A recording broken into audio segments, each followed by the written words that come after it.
Elsewhere, though, sunshine may take a while to come through, and parts of the east coast with this breeze coming in from the North Sea likely to stay pretty drab. Elsewhere, well, the cloud may break up a little bit, but overall I think it will be quite a cloudy day, and particularly in the southwest, Devon, Cornwall seeing one or two scattered but potentially heavy showers through the day. With a bit of brightness, we should see the temperatures climbing into the mid-20s along the south coast of England, but generally feeling quite cool, especially on these North Sea coasts where that breeze will again be present on Wednesday. Again, starting quite cloudy for most, but I'm a bit more optimistic for more in the way of blue sky and a bit more sunshine coming through by Wednesday. A fresher feel, though, temperatures not as high. Cool on those eastern coasts inland with some sunshine, low 20s.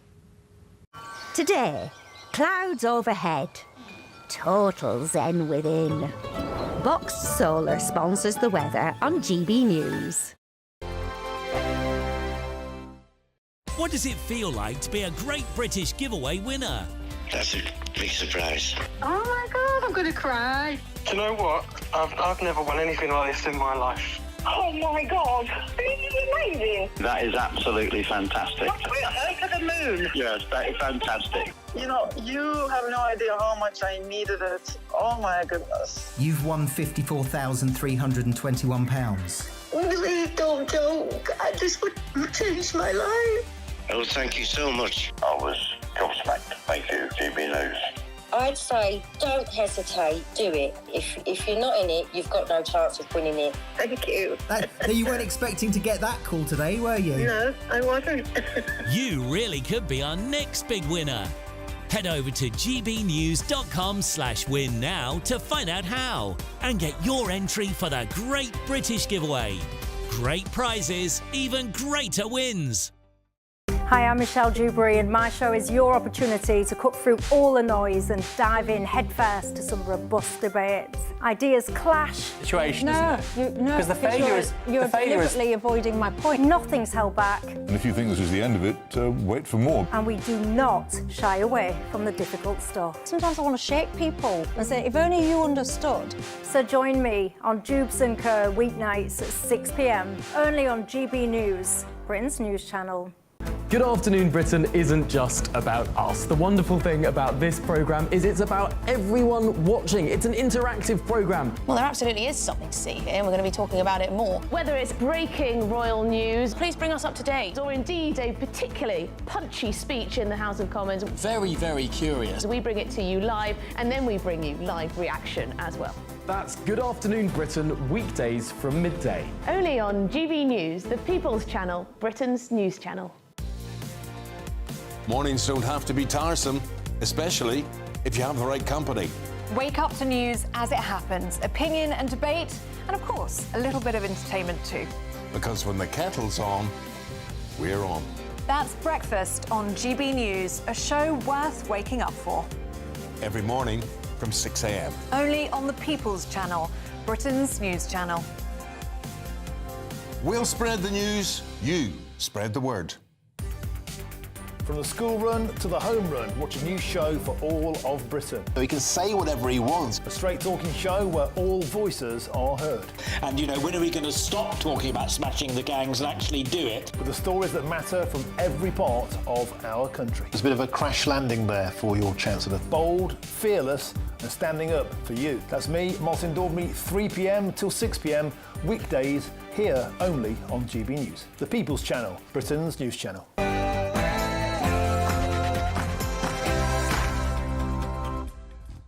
It's 9 p.m. I'm Patrick Christys. Tonight. Yeah, get it as all as you can, lads. Operation Raise the Colours sees St George's flags hoisted across the country.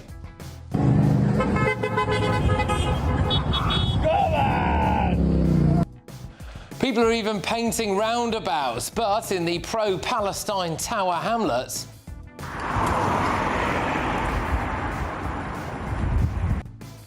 they take them down. Do they hate our country? Also, Gazans are arriving in Belgium. We are set to get the first lot of Gazan children in the coming weeks. So they're coming to Britain too. Plus, you look fabulous in that suit. I said the same thing. Yeah, you look good. I said the same thing. The one that attacked you last time. Well, there we go. Sir Keir Starmer is currently in the White House, actually, to discuss peace in Ukraine. Are you just ready for it to be over? I certainly am. I want my bills to come down. And Culture Secretary Lisa Nandi attempts a very controversial pro-trans protest there also. I don't tell anybody in school about this. Like I talk to anyone at school. I'm never lonely when I'm with you. Tell me. Well, find out why the BBC is accused of paying money to Palestine Action and...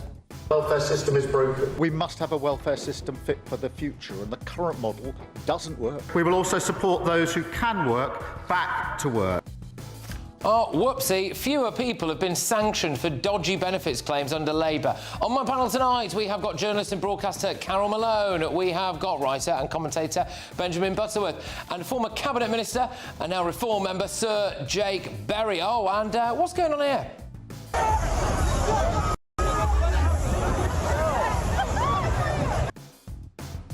Get ready, Britain, here we go.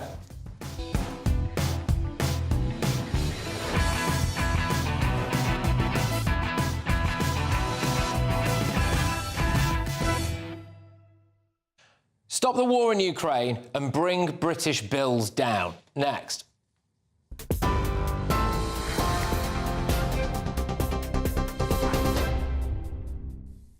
Very good evening to you, just after 9 o'clock, and it is 4 o'clock in Washington, D.C., where Volodymyr Zelenskyy and European leaders are tonight in high-level talks with Donald Trump at the White House.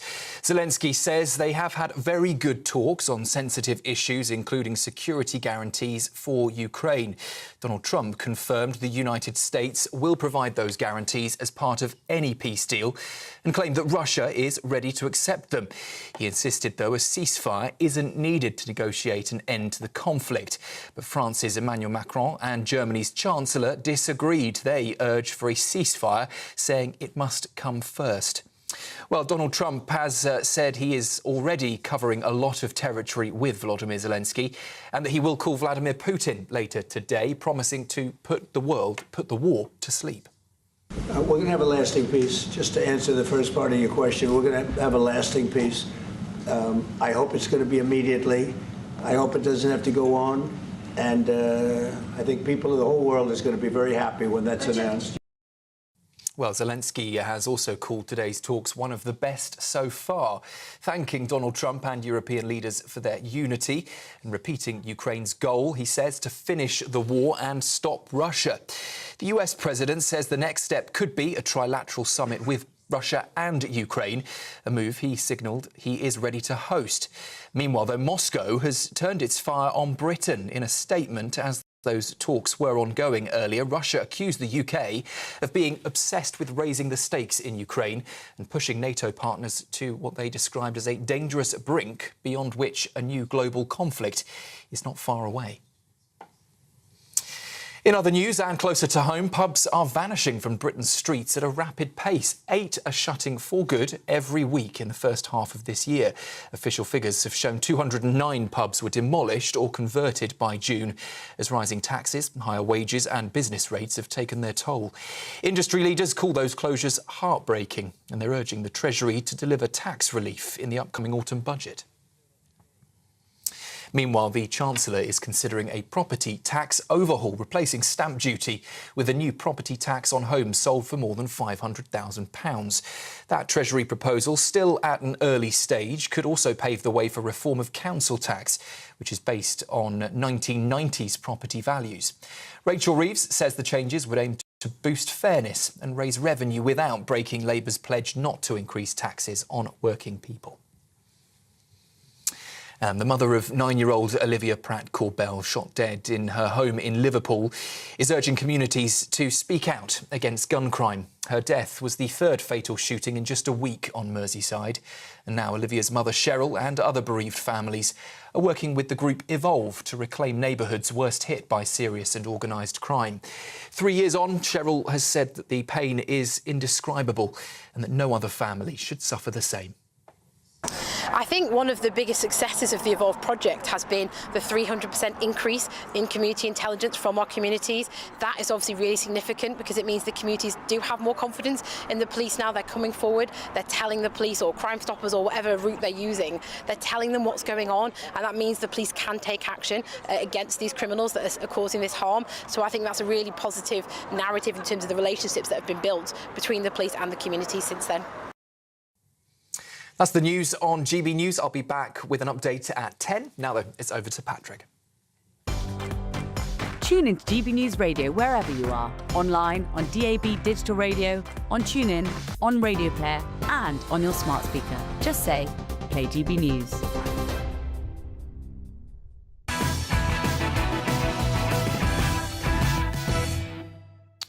Good evening. Do you just want the war in Ukraine to finish? Today, Sir Keir Starmer flew to Washington to meet President Trump, European and NATO leaders to discuss peace in Ukraine. This war in Ukraine has been going on a really long time now, 3+ years. But we've got to get this right. We've got to make sure there is peace, that it is lasting peace, and that it is fair and that it is just. And that's why I'm travelling to Washington with other European leaders, because it's in everyone's interests. It's in the UK's interests that we get this right. Well, EU leader Ursula von der Leyen arrived first, so there she is. Hello. Then it was the turn of NATO boss, Mr. Rutte. And in third place, in came Sir Keir Starmer. 2,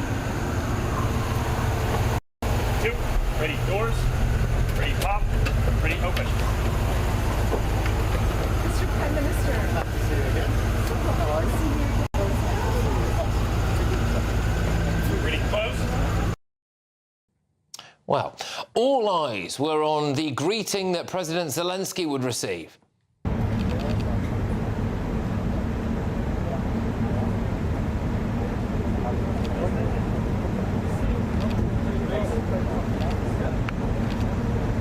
President Trump, sir, your message to the people of Ukraine as world leaders gather here today. Well, then all started off well inside the Oval Office. Had a lot of good discussions, a lot of good talks, and I think progress is being made, very, very substantial progress in many ways. We have, I guess, the seven very powerful leaders from Europe, and we're going to be meeting with them right after this meeting, and thank you very much for being here. If I can, first of all, thank you for invitation, and thank you very much for your efforts, personal efforts to stop killings and stop this war. Well, there was even time for the pair to have a little joke about President Zelenskyy's choice of clothing.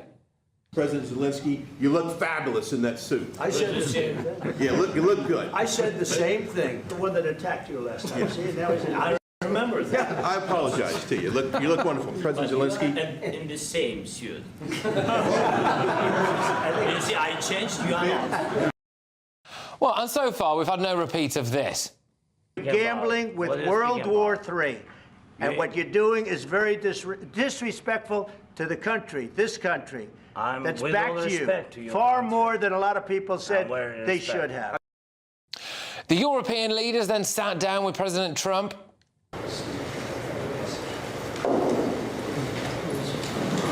And a trilateral meeting seems the sensible next step, so thank you for being prepared to take that forward. I think in the past 2 weeks we've probably had more progress in ending this war than we have in the past 3.5 years.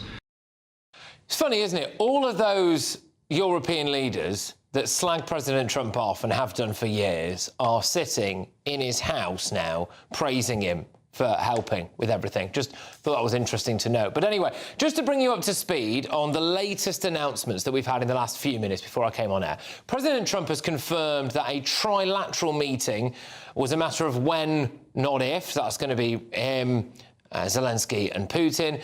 And this is quite big. Zelenskyy has said that he's willing to discuss territory at that meeting, which is a major shift.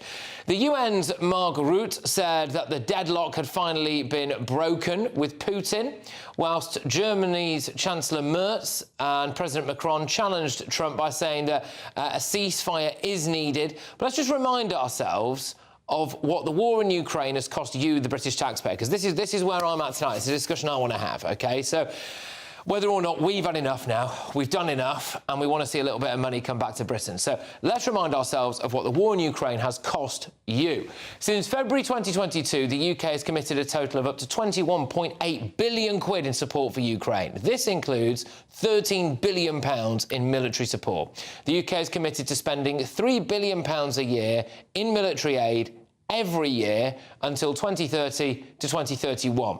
There's been £5.3 billion in non-military commitments, including 4.1 billion quid in fiscal support through World Bank loan guarantees and up to £1.2 billion in bilateral assistance. Then, of course, we've got the indirect costs, and this really is the stuff you can see and feel. So inflation.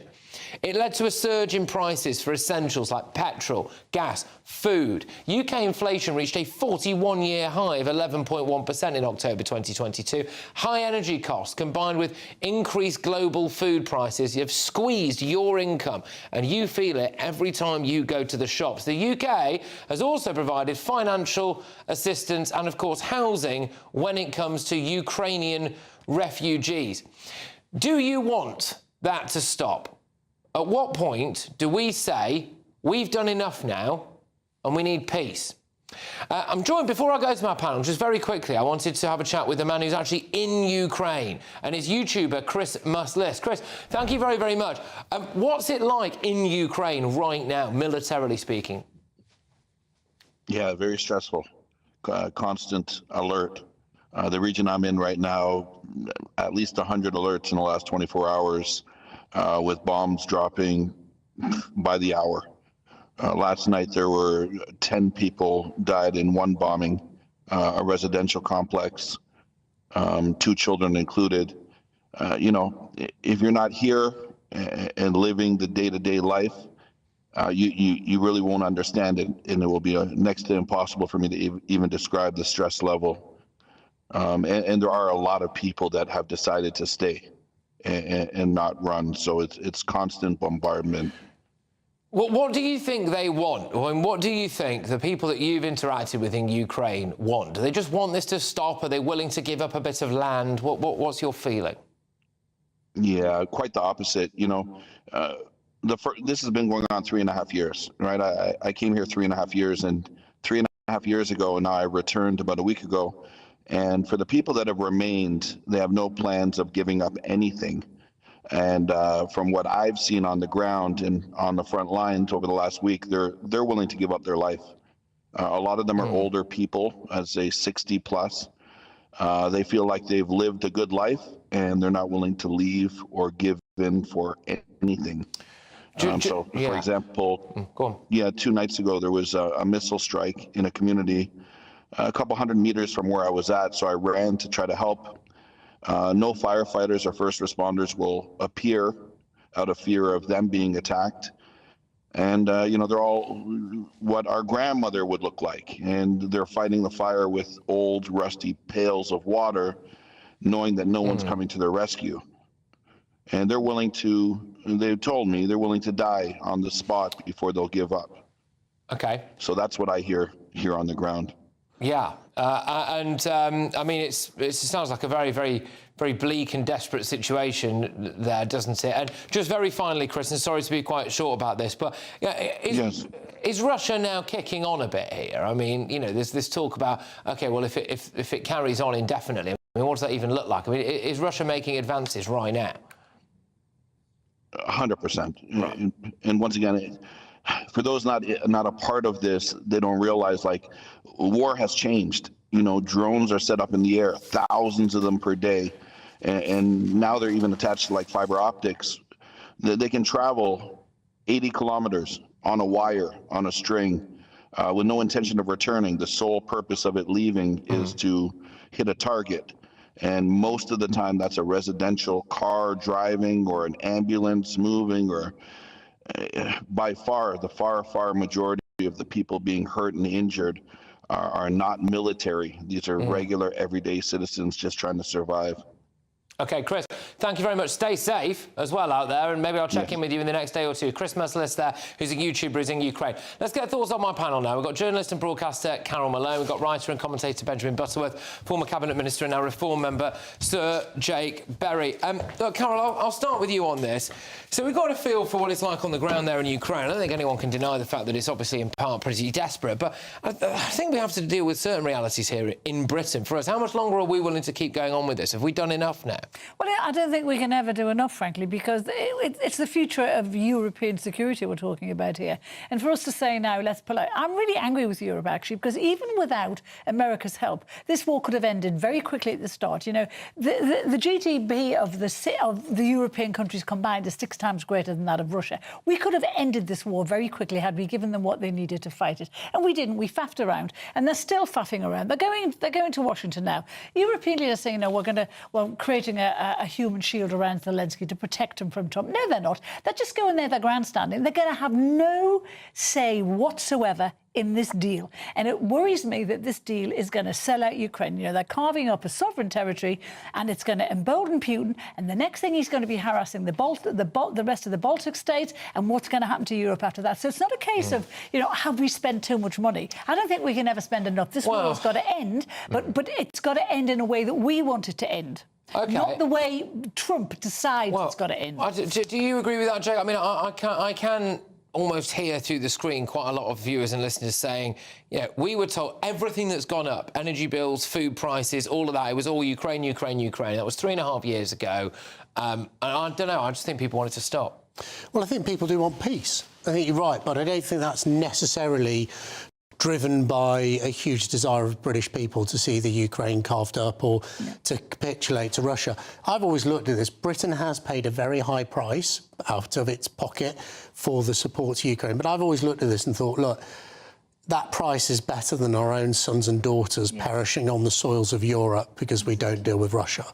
Arguably, if we'd have stood up to President Putin when he was much weaker, when he'd invaded the Crimea, we wouldn't have had this war in Ukraine. If we'd stood up to him when he invaded Georgia or South Ossetia, we wouldn't have had this war in Ukraine. At some point, and we saw exactly the same with Adolf Hitler, at some point you have to draw a line in the sand and say, over this point you will not cross.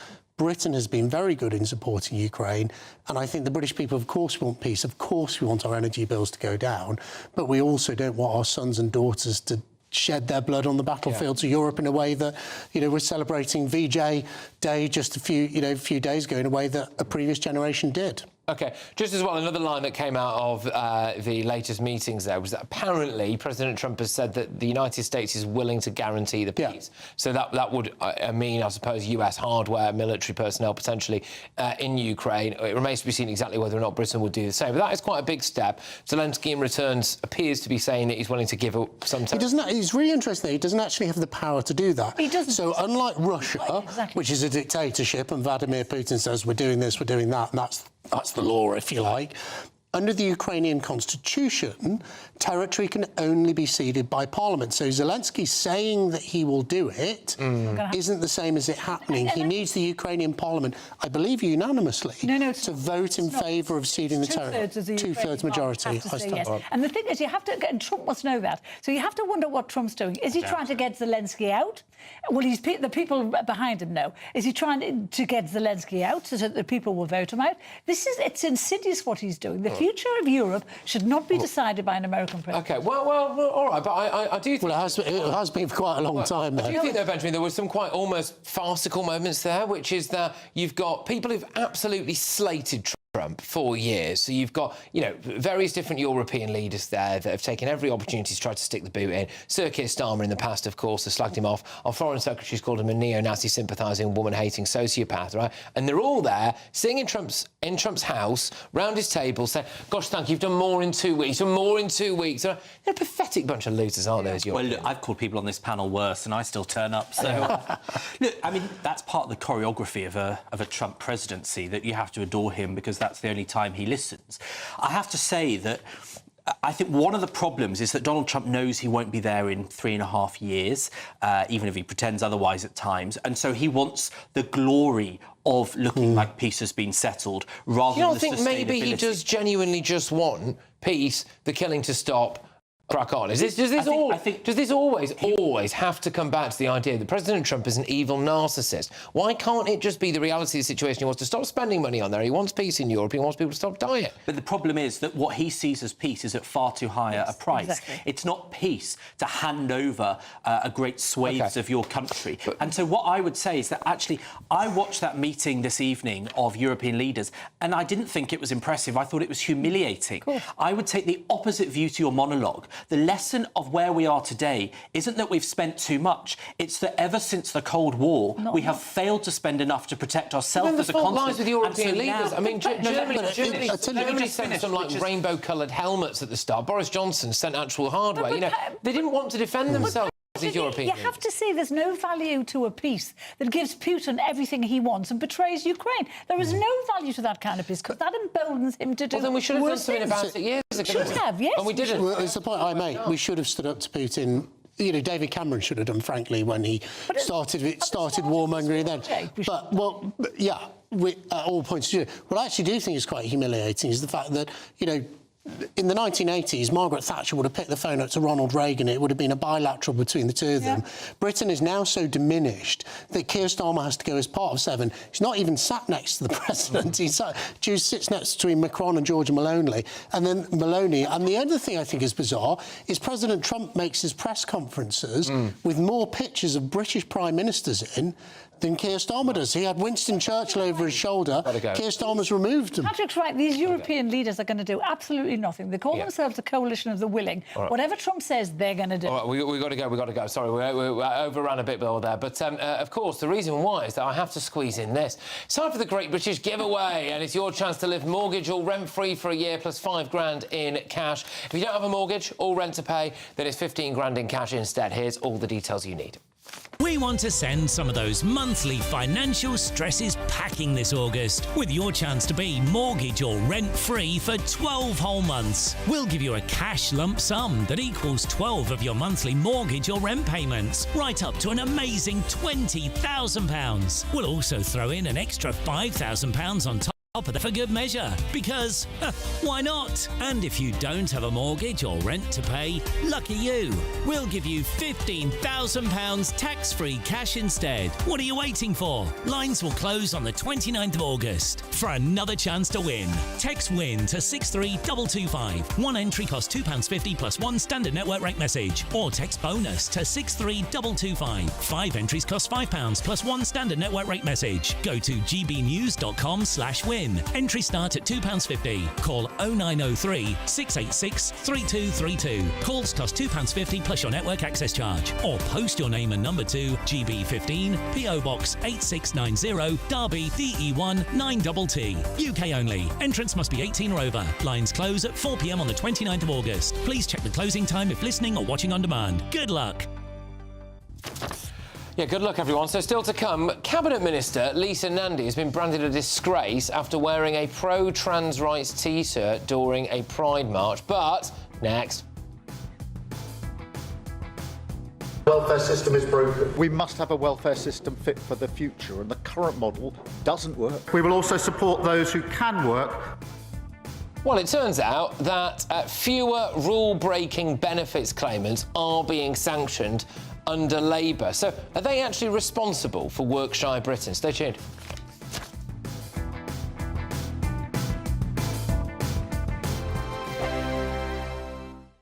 Britain was once the envy of the world.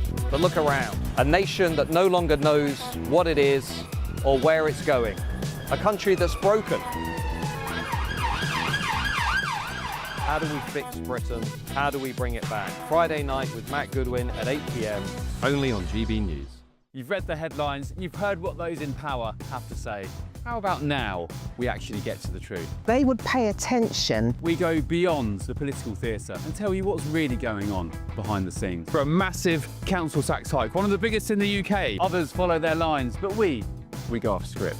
You sound like a broken record. You say that week after week. Cutting through the narratives and giving you unique perspectives. That's Ben Leo tonight, Saturdays and Sundays from 9 p.m. on GB News, Britain's news channel. Hi, I'm Michelle Dewberry, and my show is your opportunity to cut through all the noise and dive in headfirst to some robust debates. Ideas clash. Situation, No, isn't it? no, Because the failure is you're deliberately avoiding my point. Nothing's held back, And if you think this is the end of it, wait for more. and we do not shy away from the difficult stuff. Sometimes I want to shake people and say, if only you understood. So join me on Jubes & Co weeknights at 6 p.m. only on GB News, Britain's news channel.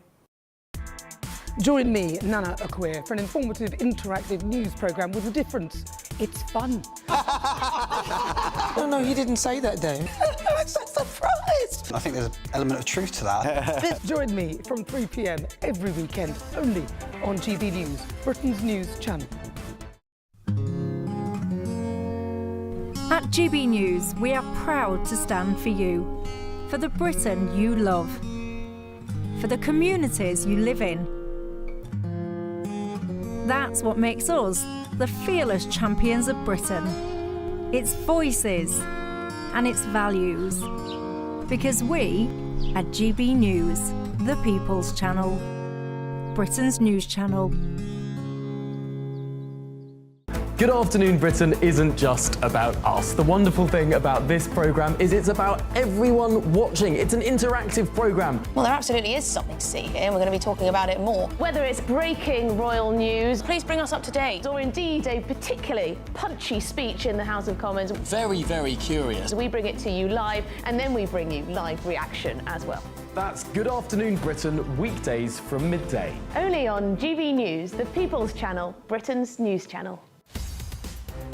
In the GB Newsroom, we bring you the news as it happens. With our team of dedicated journalists across the UK, we're ready to keep you up to date with what's happening every half an hour, every single day. Bulletins here on GB News, the People's Channel, Britain's news channel.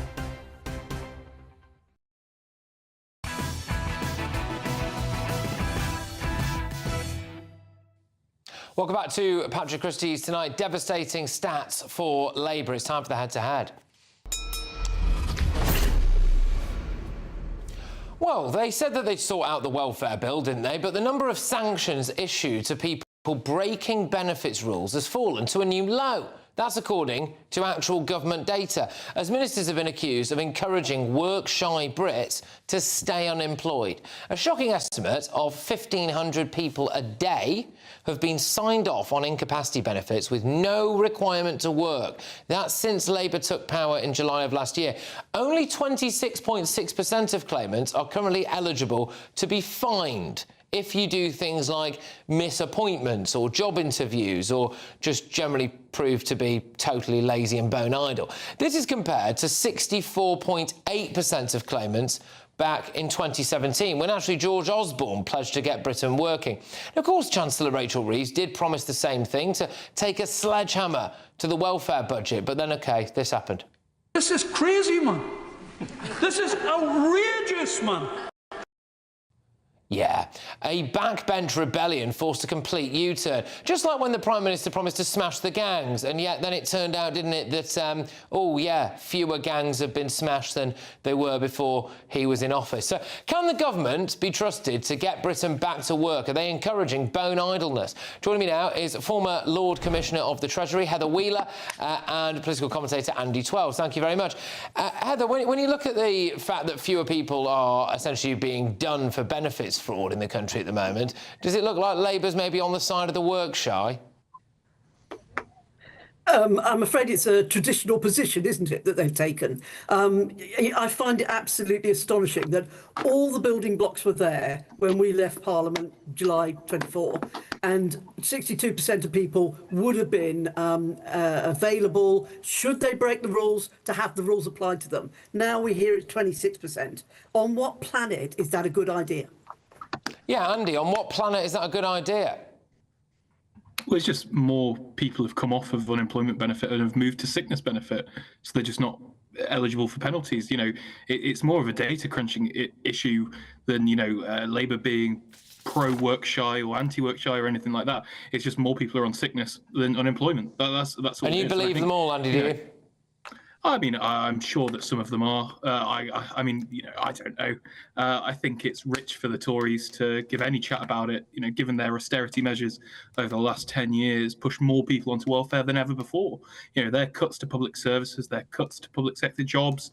They drove people into welfare traps, and now they're coming out trying to pretend like they're the anti-welfare group. Okay.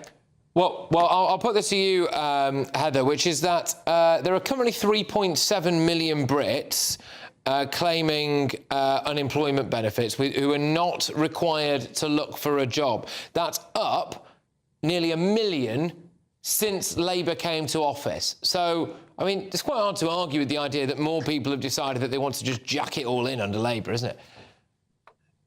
I wouldn't argue that. What I would say is we started the trajectory for people who have got terminal illnesses, that it is ridiculous that they should be put through that whole process, a complete waste of public money, of being put through the process every 6 months or every 4 months to come back for another series of testing. Now, that's compassionate.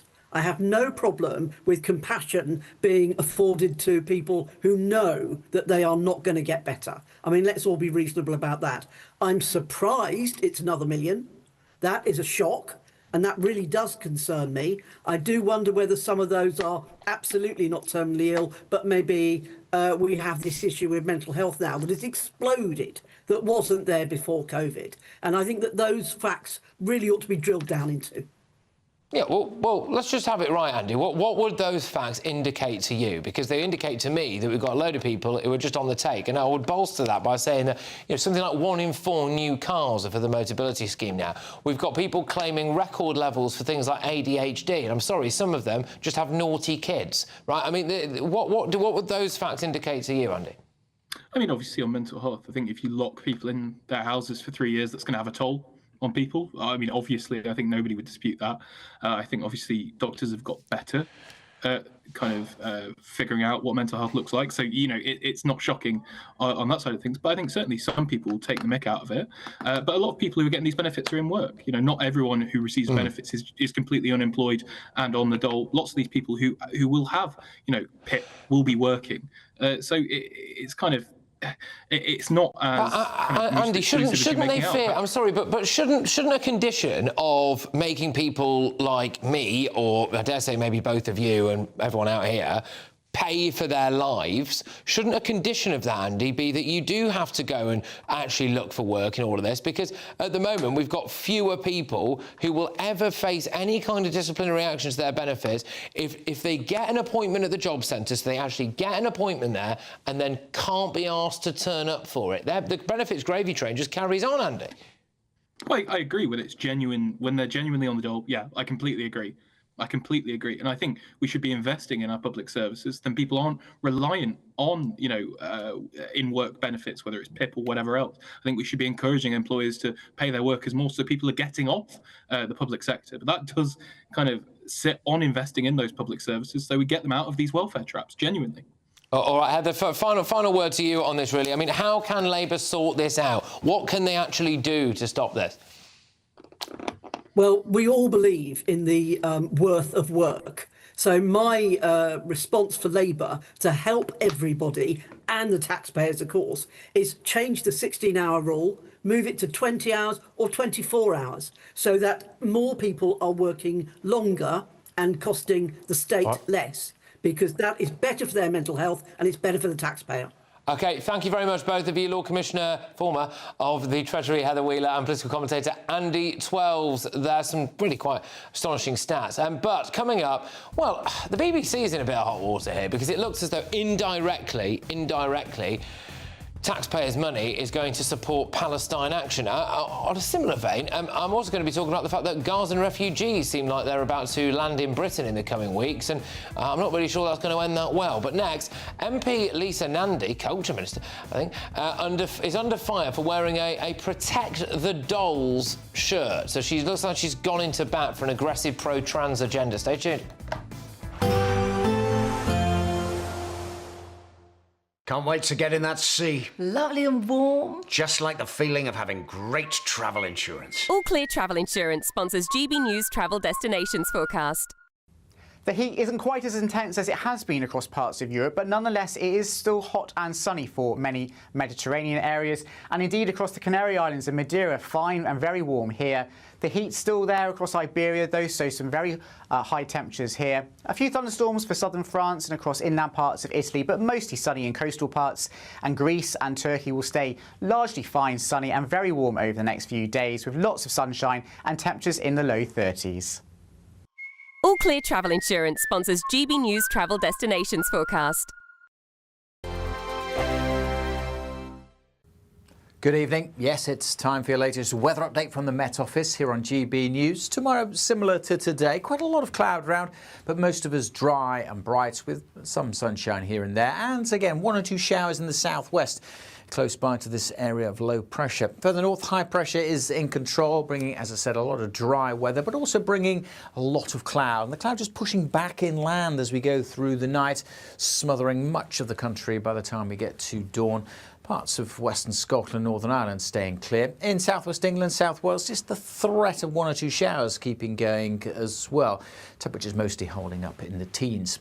For Tuesday then, it does start pretty drab. Maybe the cloud thick enough for a little bit of drizzle here and there around the coast of eastern Scotland, northeast England. Still a possibility of 1 or 2 showers across Devon and Cornwall. I think we'll see a few more of those developing through the day. Quite cloudy to begin with over much of East Wales, a good part of England. The thickest cloud close to these North Sea coasts, or as I say, there may be a bit of drizzle. Some brighter spells across the west of Northern Ireland and the west coast of Scotland, like today, should be favoured for a bit of blue sky and some sunshine coming through here.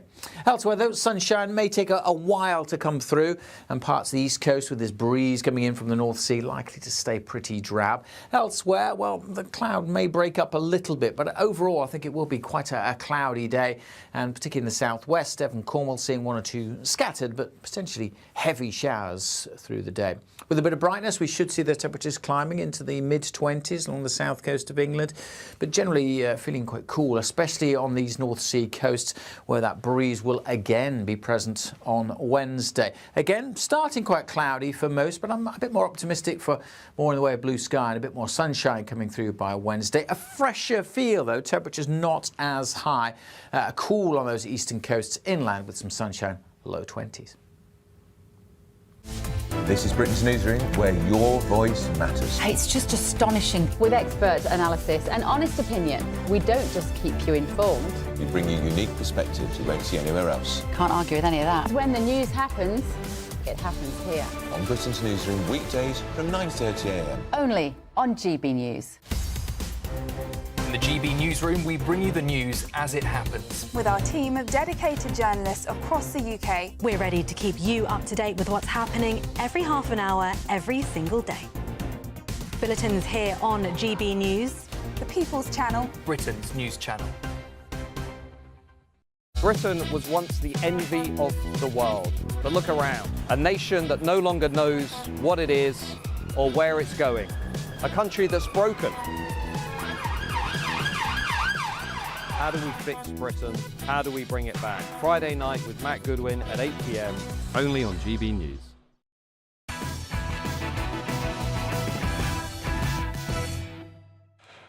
Yes, welcome back. Well, very shortly I'm going to be talking about this raise the colours thing, which is sweeping the country, people putting up the flag of this great nation everywhere they possibly can. But before that, Culture Secretary Nandi has been branded a disgrace after wearing a pro-trans rights T-shirt during a Pride march.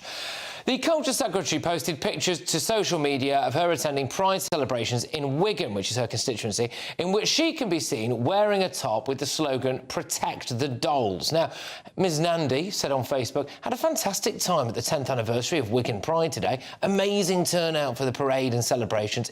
Inspiring speeches from brave young people in the BYOU project, joined by our brilliant mayor, Jenny Bullen, proud to live in such a welcoming and inclusive town. Nandi has shown support for LGBTQ+ whatever it is rights previously, particularly trans rights. In 2020, talking about trans inmates, yeah, she said, I think trans women are women and trans men are men. So I say they should be in the prison of their choosing. Yeah, there you go. Well, join me now is campaign lead at Sex Matters, Fiona McAnena. Fiona, thank you very, very much. For our listeners who might not know, what are the dolls that need protecting? Well, this is a slogan that's lately been adopted by trans activists, and I think by dolls they mean the nice, feminine-looking men who present as women, so what they would call trans women, and they mean protect the ones who pass as women. I've never met one who passes as a woman, but they may exist. What they haven't mentioned is the other word that these activists use for the other trans women, the ones who don't pass. They call them bricks. So these terms, dolls and bricks, come from the world of trans activism. They're not terms that campaigners like us would ever use. And they sound pretty transphobic to me, to be honest, because they're dividing trans people according to whether they pass. And then this protect the dolls thing is somehow a demand for the nice trans women, the ones who pass, to get special rights, I think. I wonder if Lisa Nandi knows what it means. Well, yeah, but I'm sorry, this is also, I would say, a direct contradiction, isn't it, to what we're led to believe is government policy. So she's out there, you know, rainbow flag in hand, yay for Lisa, we're all about trans rights and LGBT rights. She wants blokes in women's prisons, doesn't she? Well, she said that in the past. Since then, we've had the Supreme Court ruling. She's a cabinet minister. She has to have, you know, collective responsibility. The Prime Minister welcomed that judgment that said, right, this is very clear, this is the law. Women are women, men are men. And when sex matters in law, that means that biology is how we decide who's male, who's female. So there should now be no men in women's prisons. There still are. That has not been fully acted on. And so for Lisa Nandi to be out there worrying about the dolls, the trans women, when we still have actual women, real women, imprisoned with violent men in British prisons, I think her priorities are all wrong. Well, yeah, but I mean, this is our culture minister. This is the woman who is supposed to set the tone for British, you know, culture and media, and to a lesser extent sport, because I'm not sure what she's really contributed there. But you know, this is supposed to, you know, but that's it. And what that would indicate is that she doesn't think that you know, basically womanhood is something that's worth protecting or preserving. Well, you know, maybe the first part of your sentence is right. It would seem to indicate she doesn't think, because even if there are trans people who are like dolls and other ones who are not, she has a responsibility for civil society, for all of us, and we all have rights. And the law has made clear that those people are all men when it comes to the Equality Act. So it's completely out of order for her to be out there with this slogan. And the message to the rest of us, we also do see some quite vile stuff there. I mean, we do see some genuinely quite vile things, which no doubt you've probably been victim to as well. You know, I'm not saying this definitely took place at this Wigan Pride, by the way. You know, I don't know, and I haven't seen any evidence to suggest it did. But at some of these, like, aggressively pro-trans things, you know, it's really like, you know, wishing death upon people who are quote-unquote TERFs, all of that stuff. And I don't know, I just wonder whether or not Lisa Nandi realises what she's doing here, just, you know, kind of cracking on, just needless, pointless virtue signalling, probably for the sake of some votes from the trans community. I mean, she might find out how few of them there actually are. Well, given what her job is, I think she's between a rock and a hard place here. You know, is she going to claim that she was ignorant of what this was all about and what it meant? Well, that will be a terrible failing, given how big a story it's been and how important to women, particularly in the last few years. Or is she going to say, no, I do mean protect the dolls, but I care about women too? And again, that's just not a credible message. You know, women need sometimes to have male-free spaces, and what this slogan calls for is that the men who say they're women are the people that we should all be most concerned about. So I can't make sense of it. Her job is culture, media and sport, and we need to see proper freedom of expression right across those places, and not have men described as women and men allowed to go into women's I just wonder kind of what the point of Lisa Nandi is, because, you know, she was part of the Labour Refugees Welcome Brigade and all of that, and then I'm having a look here. Well, when there was due to be a migrant hotel opened in the area of Standish, which is in or near her constituency, she was there saying, oh, no, we don't want this here. So she's happy for boatloads of asylum seekers just not to live on her doorstep. And I do also wonder where she is about this. Is she happy for there to be blokes in some people's changing rooms, but not hers? You know, we'll have to wait and see. But Fiona, thank you very, very much. Fiona McInerney there from Sex Matters, always a pleasure. We contacted the Department of Culture, Media and Sport for comment and are awaiting a response. Many would argue in support trans rights, as many in the trans community face adversity and transphobia. I've just read that, not really sure why. Coming up. Yeah, get it as all as you can, lads. Yes, Operation Raise the Colours is in full force after flag wars erupt across London, with some local councils actually taking down those flags. But before that, a best-selling author has pledged to use her BBC royalties to fund Palestine action. So is that your taxpayers' money going towards Palestine action? But of course, if you want to be in amongst it, you can be here every Friday night in my live studio audience. Exciting news. Every Friday, my Patrick Christys Tonight Show is going to have a twist to it. We're welcoming some special guests. You.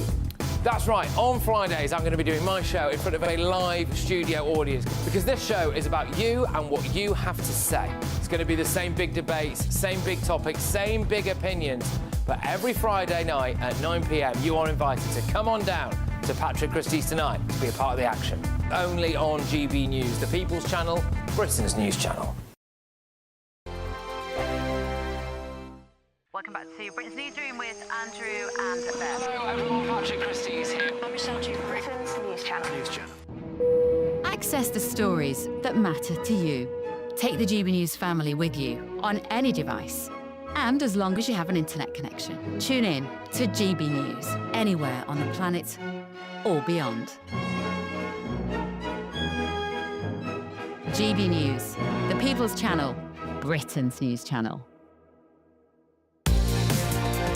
Mornings don't have to be tiresome, especially if you have the right company.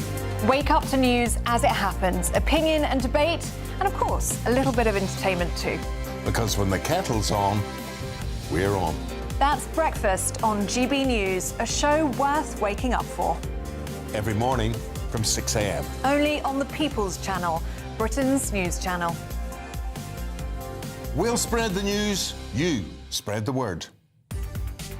From the school run to the home run, watch a new show for all of Britain. So he can say whatever he wants. A straight-talking show where all voices are heard. And, you know, when are we going to stop talking about smashing the gangs and actually do it? With the stories that matter from every part of our country. There's a bit of a crash landing there for your Chancellor. Bold, fearless and standing up for you. That's me, Martin Daubney, 3 p.m. till 6 p.m, weekdays, here only on GB News. The People's Channel, Britain's news channel. Westminster's full of talk, but out here, it's the real world. Am I allowed to talk now? No, that's it. This is where it matters, real people and real lives. That's what politics is all about. In fact, has Trump made a good start? No. Straight answers, no spin, and just a couple of pints. How many fingers have I got up? About 10. So join me for Lee Anderson's Real World every Friday at 7 p.m, only on GB News. The People's Channel, Britain's news channel. You want to know what's really going on in the corridors of power? Labour don't know what to do with you half the time, and that makes you quite lethal in the chamber. Get behind the headlines with Chopper's Political Podcast. Join me, Christopher Hope, as I sit down with the great and the good of British politics. We'll see where this ruling takes us. These are the stories shaping our nation. Chopper's Political Podcast, available now on all platforms. Listen in and stay ahead. You've read the headlines, you've heard what those in power have to say. How about now we actually get to the truth? They would pay attention. We go beyond the political theatre and tell you what's really going on behind the scenes. For a massive council tax hike, one of the biggest in the UK. Others follow their lines, but we go off script. You sound like a broken record, you say that week after week. Cutting through the narratives and giving you unique perspectives. That's Ben Leo Tonight, Saturdays and Sundays from 9 p.m. on GB News, Britain's news channel.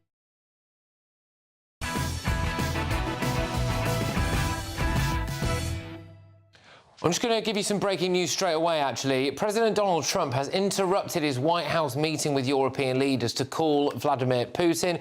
That is according to the German newspaper Bild, which reports the talks will resume once that call is over. We're going to keep you right up to date on that here. But let me just crack on with this, because Number 10 was forced to emphasise today that nobody should be giving money to a prescribed terrorist group, Palestine Action. And the reason why is because the best-selling Irish author Sally Rooney pledged to donate to them. But she didn't just pledge to donate to them. She pledged to donate to them with the money that she receives from the BBC. She's the author of Normal People. It was a huge smash hit on the BBC. And she has said that she's going to use the royalties to donate to Palestine Action.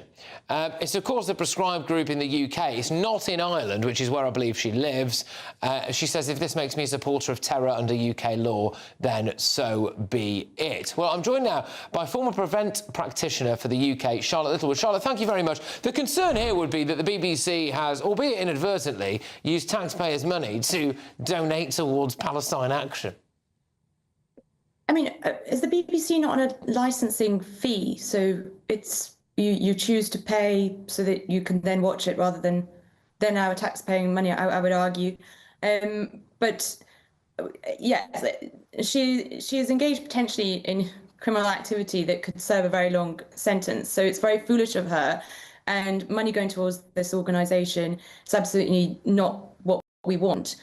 But I think the real crux of the matter here is there is a panic, a moral panic amongst the public that there's been an overreach of the Terrorism Act and the prescription of this organisation, and enough has not been done to calm the public outrage with actual facts as to why this organisation may have met the definition. Is it intending towards violence against people? Has it caused violence against people? It was only today that Yvette Cooper suggested that it may have met this definition. So this outrage, the acts of the likes of Sally are very predictable, actually. But this is a great point, because, look, OK, there's this thing now where supposedly the BBC, through licence fee money, is giving money, and it would appear going to continue to give money to Sally Rooney, who has vowed to give that money to Palestine Action, which is a banned terrorist organisation. So clearly, I don't know about how viewers and listeners feel here, but I certainly would want my money back from the licence fee for that. You know, before that, they were accused of giving money directly to Hamas, and now it will be Palestine Action. However, Yvette Cooper, as you've said, has now come out and gone, basically, if you knew what I knew about Palestine Action, then you'd have banned them as well. Well, why doesn't she just tell us then? Because at the moment, you've got a load of people out there protesting, saying this is a ridiculous ban. So I think that's a very good question. There's two reasons why she might not be telling us. One is that the incident where people have faced physical harm was the van ramming incident in Bristol, where railings were rammed and people were hurt. But the trial is not till November, so she may not be able to give further information on that. And there is talk about a manual, and the manual has future attacks, but it's all very vague. The language she's used is very vague, and the charges, if you read between the lines, the charges against the individuals that rammed the van into these railings are burglary and assault. So both of these charges, and there's some other charges as well, don't actually require intent to cause physical harm against a person. So when you read between the lines, we're still pulling at straws to see that there's violent intent from this group.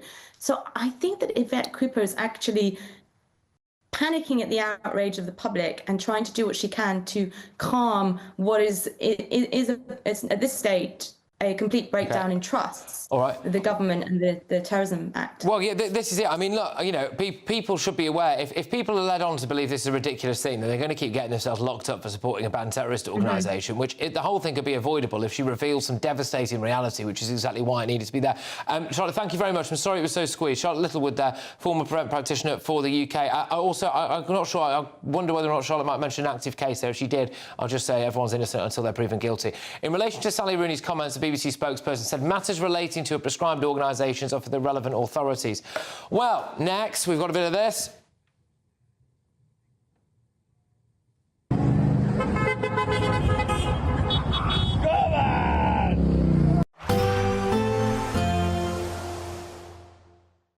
Expect warm spells with the odd rude interruption. Box Box Boilers sponsors the weather on GB News.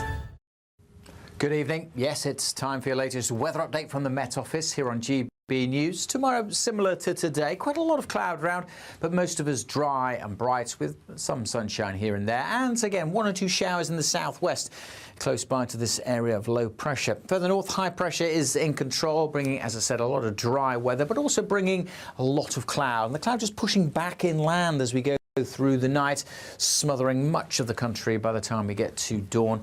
Parts of western Scotland, Northern Ireland staying clear. In southwest England, South Wales, just the threat of 1 or 2 showers keeping going as well.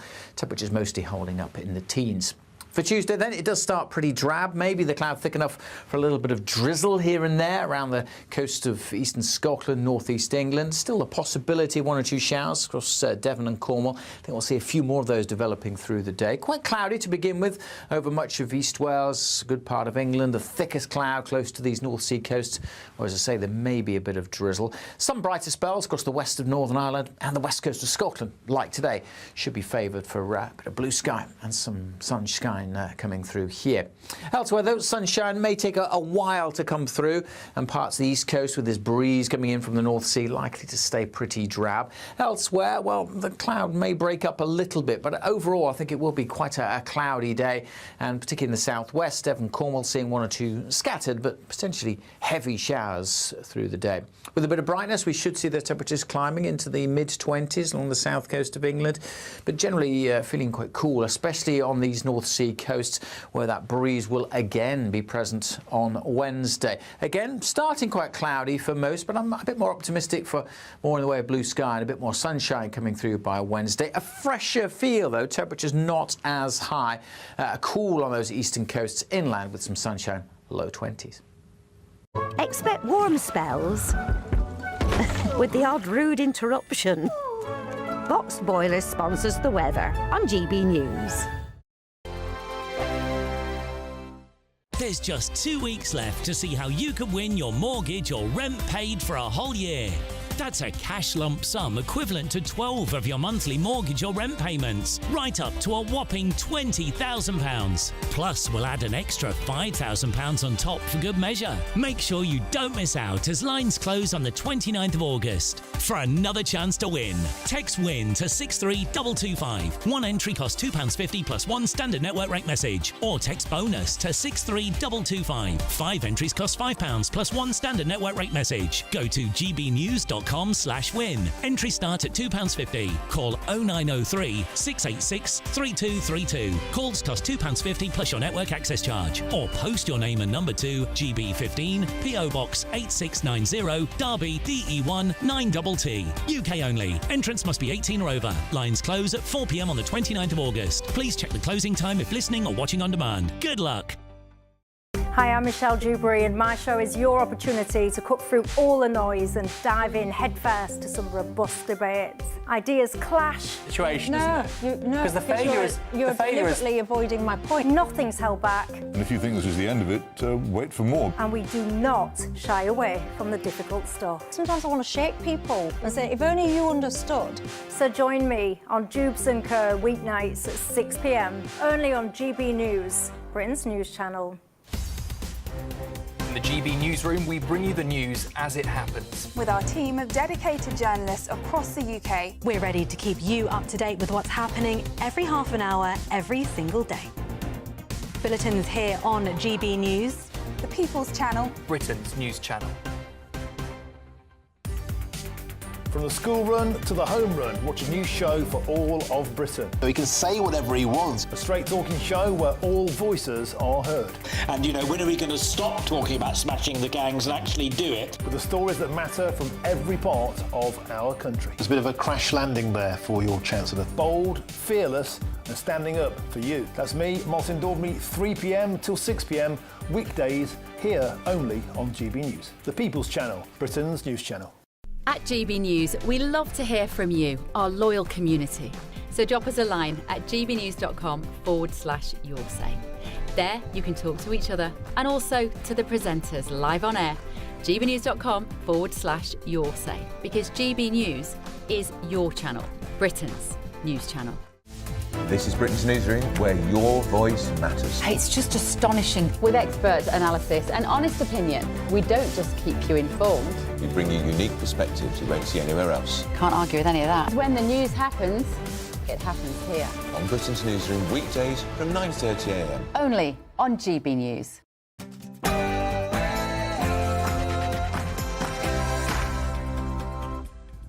It's 10 p.m. I'm Patrick Christys. Tonight.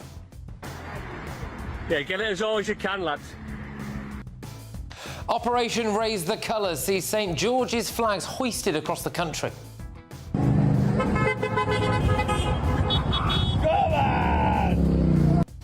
People are even painting roundabouts, but in the pro-Palestine Tower Hamlets,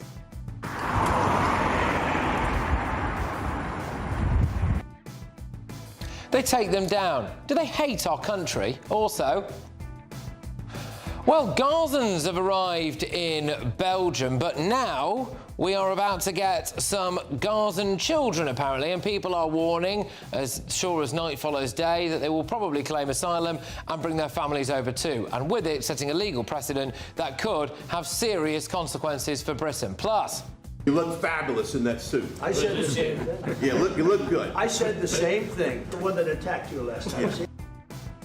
well, Sir Keir Starmer is in the White House to discuss Ukraine. It looks as though, as far as we're aware, President Trump is currently on the phone to President Putin. He left a summit of European leaders to go make a phone call to Putin, and he said he'll return afterwards. So we'll bring the latest to you as we get it. Plus, welfare system is broken. We must have a welfare system fit for the future, and the current model doesn't work. We will also support those who can work back to work.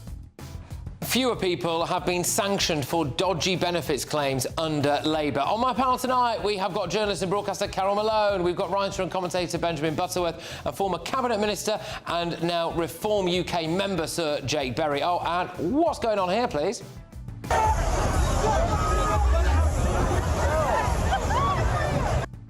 Get ready, Britain, here we go.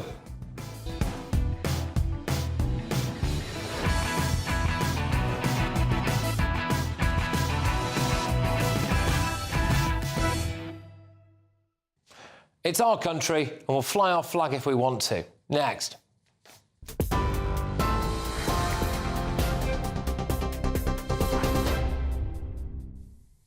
Very good evening from the newsroom. Well, inside the White House, Ukraine talks are zeroing in on security guarantees and the prospect of a three-way meeting between Trump, Zelenskyy and Putin. What those guarantees might actually mean, though, isn't yet clear. More weapons, stronger defence systems, even Western boots on the ground. For now, no details emerging. Trump insists a ceasefire, though, is not necessary to negotiate peace, pointing to his recent talks with Putin in Alaska. But earlier, Germany's Chancellor and France's Emmanuel Macron disagreed, saying a ceasefire must come first. Zelenskyy also said today's discussions had been one of the best so far. He thanked Donald Trump and the European leaders around that table for their unity, while stressing Ukraine's aim is simple: to finish the war and stop Russia. And now that breaking news we've brought you in the last half hour or so reports that Donald Trump has interrupted the talks in the Oval Office to call Vladimir Putin directly. The meeting with European leaders will then reportedly resume once that call is over. We will keep across those details, and as soon as the talks resume, we will let you know. For now, though, as I say, no agreements have been announced, but Trump has already hinted at a trilateral summit with Russia and Ukraine. We're going to have a lasting peace. Just to answer the first part of your question, we're going to have a lasting peace. I hope it's going to be immediately. I hope it doesn't have to go on. And I think people of the whole world is going to be very happy when that's announced. Meanwhile, just as Trump and the EU leaders were gathering in the White House, Moscow had turned its fire on Britain in a statement, accusing the UK of being obsessed with raising the stakes in Ukraine. And Russia added that it's pushing NATO partners to a dangerous brink, beyond which they say a new global conflict may not be far away. In other news tonight, Chancellor Rachel Reeves is preparing to ease environmental protections to accelerate infrastructure schemes. The Treasury is drafting another planning reform bill that could scrap parts of European nature rules blamed for blocking developments. Ms Reeves says the changes are essential to drive growth and raise living standards, repeating her criticism of bats and newts as economic obstacles. 100 NHS diagnostic centres in England are now open 12 hours a day, 7 days a week.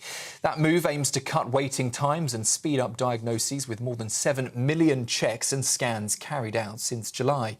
Care Minister Stephen Kinnock told us earlier today that the changes, he says, will help thousands of patients get seen sooner.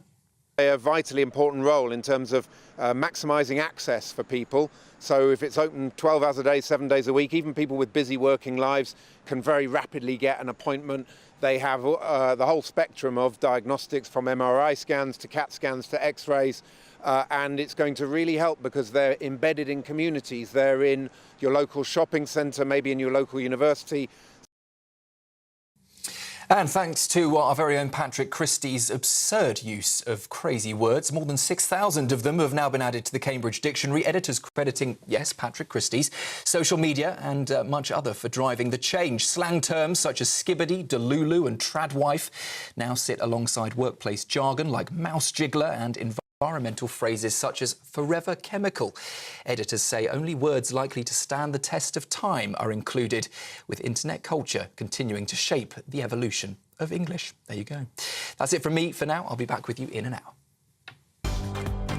Tune into GB News Radio wherever you are, online, on DAB digital radio, on TuneIn, on Radio Player and on your smart speaker. Just say, play GB News.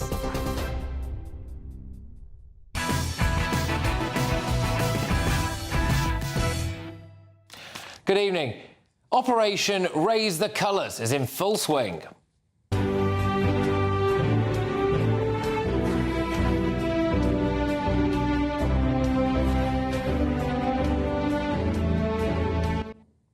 Patriots are coming out to say that this is England, this is Great Britain, and we are sick and tired of being walked all over. And frankly, we're not standing for it anymore. You can see there, we're all up and down the country. People are attaching either the Union flag or the St George's flag to lampposts, to anything, really.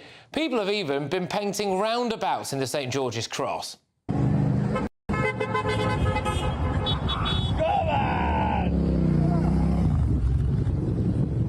It's happening right across the country. People have even been going out at night to hoist the flag.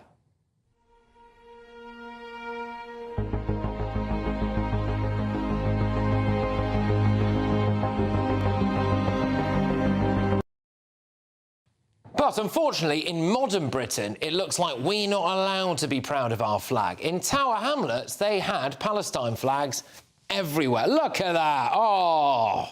There it is, yes. In fact, school children were even taken out of school to march in support of Palestine.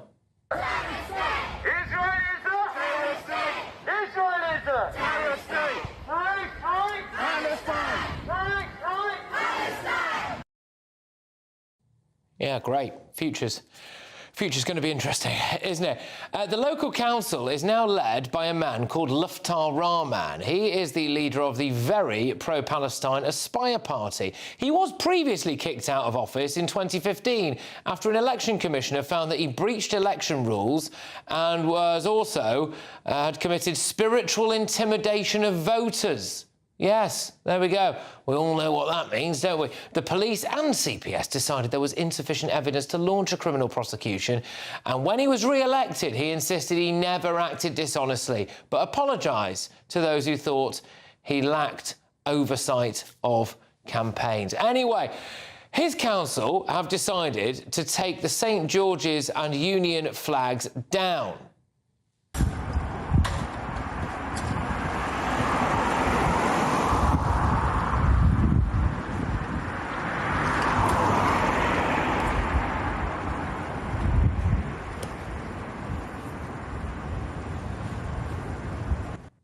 Well, it's been a very similar story in Birmingham, another place that happens to have a huge Muslim population, a huge pro-Palestine presence, and last time I was there, it was full of Pakistani, Lebanese and Palestinian flags. In fact, the council just painted the entire library in the colours of Pakistan's flag.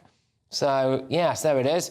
Good stuff. Happy Independence Day to Pakistan from Birmingham. But locals are fighting back now. British patriots are fighting back. When flags get taken down, what they've decided to do is just hoist them higher. Yeah, get it as high as you can, lads. Put one on the moon if we could. Well, the man on the moon's at the top of the road, so we could go up there. They're not coming down. And the public are calling out the nonsense of police appearing to try to take some of these flags down in Southampton.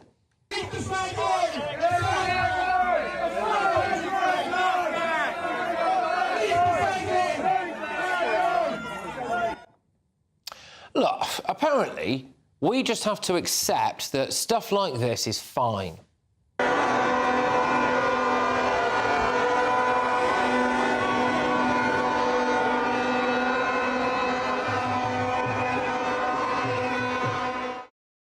Again, I'd just like to say a big happy Pakistan Independence Day. That time, of course, to the people of Manchester.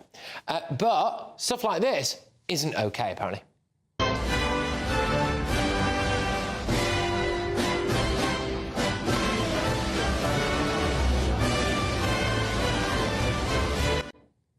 If you don't like our flag, you should leave our country. This is Great Britain, and we can put our flag wherever the heck we want. Let's get the thoughts of my panel. Journalist and broadcaster Carol Malone. We've also got writer and commentator Benjamin Butterworth and former Cabinet Minister turned Reform UK member Sir Jake Berry.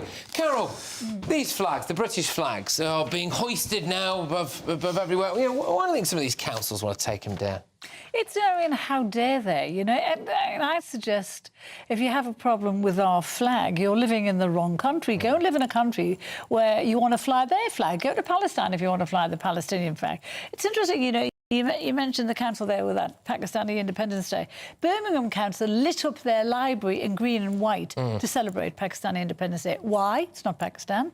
Why can they do that? And why can't we fly the British flag? You know, there's all for years there's been this thing, hasn't there, that it offends ethnic minorities, that it's we're told that it's alienating ethnic minorities.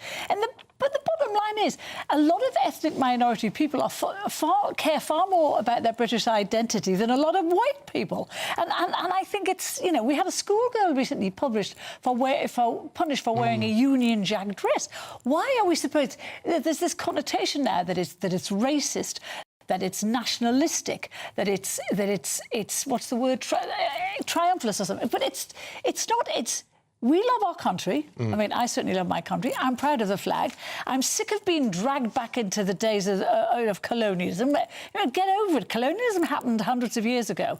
We can't keep apologising for what happened hundreds of years ago. This is Britain now, and lots of people love it. And you can, you know, yeah, well, but it's also an open show of resistance. I mean, the only reason that people are deciding they want to hoist all these flags now and raise the colours, because they're furious, is because they're absolutely bloody furious of the state of Britain today. And they want to reassert the fact that actually, shock horror, Jay, this is still Britain. This is absolutely fantastic. I am so pleased that people are doing it. And I can say, if you're a GB News viewer, go out there, find your local lamppost, put the flag up, you know, get part of the Hoist the Colours campaign. This is absolutely brilliant, because Britain has woken up and said, look, we have one culture. We live in a multicultural society. We have one culture. That's British culture, which is enriched by people who come here, and lots of them come here and proudly take part in our British culture. But the British public is biting back in a peaceful way, showing how passionately they feel about our society, our people and our culture, and the fact that they do not want it washed away by this woke leftist agenda that is being pushed by the government, the Labour Party, and these bureaucratic bodies like local councils. Jay, Come on, Britain, this is brilliant. Just on this, though, I mean, I actually do think that part of the thing here is that a lot of people don't feel enriched, and a lot of people do feel, I appreciate you're not a Conservative Party member anymore, but the clue is in the name of the Conservatives, and your lot didn't conserve anything, did they? Well, look, it's hard to think of what the Conservative Party did in the last 14 years when I was in government that was actually Conservative, but we could do a whole separate show on that. This is really important. Carol is right. We should be proud of our country. In fact, if you go to Commonwealth countries around the world, they're hugely proud. We call it colonialism. They call it, you know, the Commonwealth Partnership. They're hugely proud of it. Britain has woken up. Unless our politicians wake up to this really, really quickly, they're going to see themselves washed out of power. Britain at the moment is a tinderbox.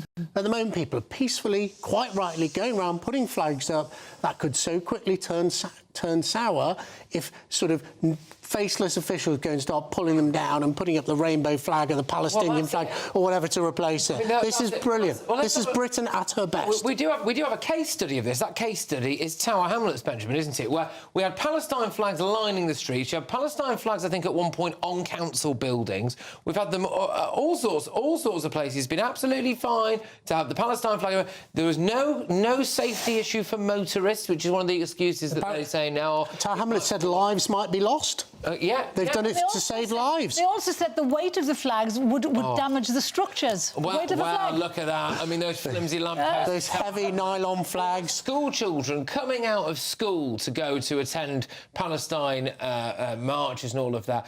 But that same council is now saying we've got to take these St George's flags down.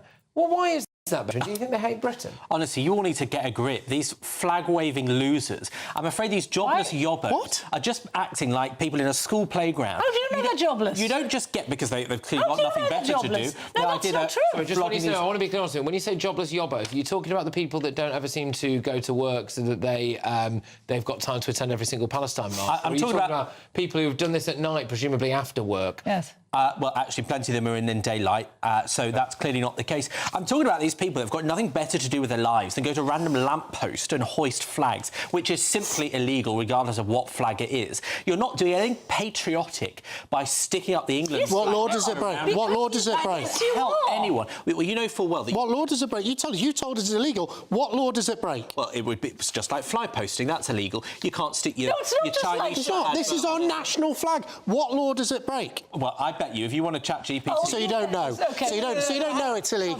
You don't know it's illegal. You said it was illegal. I didn't say it was illegal. You said it was illegal, but you don't know because you're making it up. No, you know full well that you can't just go around public property sticking what you like what on about it. the Palestinian flags? Obviously not. What about... pull the Palestinian flags down. It's because absurd. you know what? But these people need to get a grip. They're not doing anything for Britain by flying an English flag on a roundabout. They are. They're doing it because they want a fight and they want retweets and they've got nothing better to do. They're not doing anything for Palestine by flying flags on lampposts, on brainwashing kids to walk on the streets. If we pass one law in this country, it should be that every single classroom has the British flag in and a portrait of the King.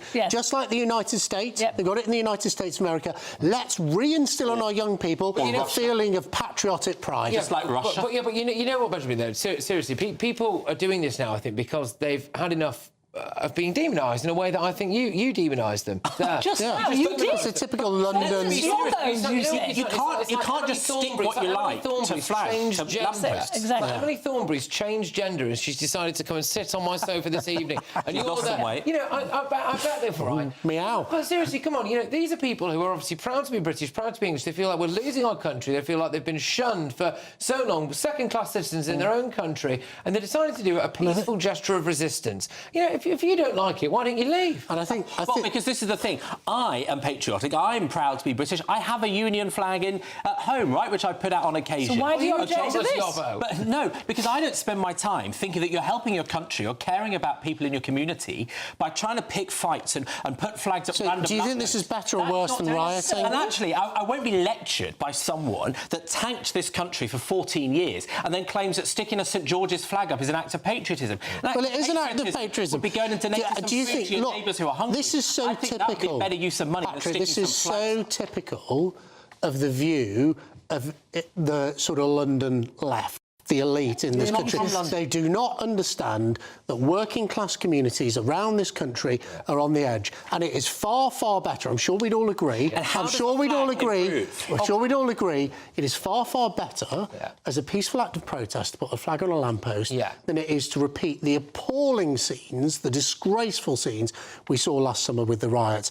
But Britain is a tinderbox at the moment, and these councils who are ripping them down, they're chucking a match in. Yeah, I mean, I can't help but notice some of these councils that appear to be doing most of the taking down, as far as I can tell. Now, maybe this is because these are the areas where most of them have gone up. I don't think it is, but you've got Tower Hamlets there, and you've got Birmingham, and, you know, there's two areas there that do not, demographically speaking, do not have a huge white British population. I wonder if that's got something to do with it. I don't know. But look, shouldn't these councils just let them fly the flag? I mean, it's the flag of this country. If you're going to let an area fly a Palestinian flag or a Pakistani flag, why not a British flag in Britain? And it's actually censorship to not let them do that. He's saying it serves no purpose. It serves no purpose to have a Palestinian flag flying in Birmingham. Correct. That's fine by me. I agree. Of course it's fine by you. But if I you're don't British, want a Palestinian flag up. But you're not understanding where the British psyche is. The British psyche, they're told constantly that it's racist, that it's nationalistic,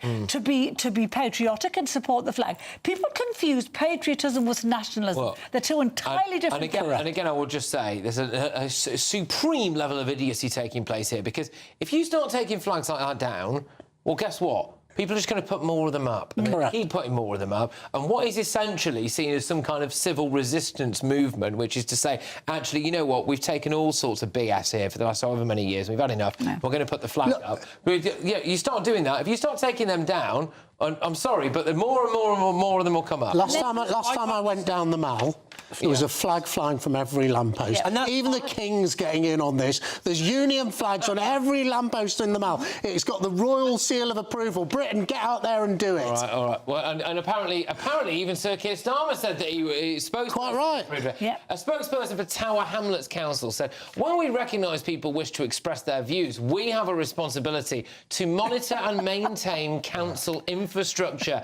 Where flags are attached to council-owned infrastructure without permission, they may be removed as part of routine maintenance. We also contacted Tower Hamlets Mayor's office for comment from Luftar Rahmat, and we are awaiting a response. But we did get one from Birmingham City Council, who said people who attach unauthorised items to lampposts could be putting their lives and those of motorists and pedestrians at risk. We are continuing to do this every week and would ask that staff doing this work are allowed to continue this work unhindered. It's just... They treated us like that is a load of bollocks. So a flag falls on your head and it's dangerous. Sorry for the bit of language that you might have heard there, but we're all adults here and it's way past the watershed. Dare I say, it might be slightly echoing the mood of the nation. Anyway, right, time for the Great British Giveaway. It's your chance to live mortgage or rent-free for a year, plus have an extra £5,000 in cash. And if you haven't got a mortgage or rent, here's 15 grand. Here's how you can be in it to win it. We want to send some of those monthly financial stresses packing this August with your chance to be mortgage or rent-free for 12 whole months. We'll give you a cash lump sum that equals 12 of your monthly mortgage or rent payments, right up to an amazing £20,000. We'll also throw in an extra £5,000 on top of that for good measure, because why not? And if you don't have a mortgage or rent to pay, lucky you. We'll give you £15,000 tax-free cash instead. What are you waiting for? Lines will close on the 29th of August. For another chance to win, text WIN to 63225. One entry costs £2.50 plus one standard network rate message. Or text BONUS to 63225. 5 entries cost £5 plus one standard network rate message. Go to gbnews.com/win. Entries start at £2.50. Call 0903 686 3232. Calls cost £2.50 plus your network access charge. Or post your name and number to GB15 PO Box 8690 Derby DE1 9TT. UK only. Entrance must be 18 or over. Lines close at 4 p.m. on the 29th of August. Please check the closing time if listening or watching on demand. Good luck. OK, well, coming up, we have got all of tomorrow's newspaper front pages. Apparently, the Telegraph is going with Rachel Reeves considering a property tax raid. Will this be the new poll tax? And next, this is interesting. So there's a new idea, totally new idea, this, from Tony Blair's think tank. why don't you use honey traps or subterfuge to try to catch the migrant people smugglers? Yeah, I mean, why not? Well, seriously. You just rang them up, didn't you? I just rang them up. I mean, I wouldn't describe myself as a honey trap, but maybe to a certain type of illegal migrant. Maybe pair of jeans you're wearing, Patrick. Maybe to a certain type of illegal migrant. But there we go. And it looks like we're about to. OK. It looks like we're about to welcome in Gazans to Britain. Yay! Stay tuned.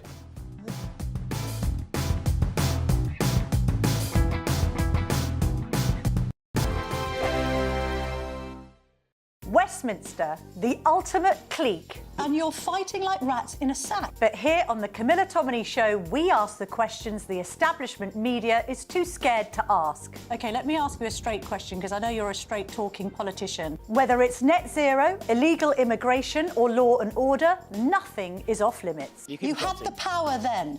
Yeah, as I and say, now you've lost it. That's the Camilla Tominey Show, a politics show that's fearless. But no, let me finish my question if you don't mind, because it is my show. Sundays at 9:30, only on GB News, the People's Channel, Britain's news channel.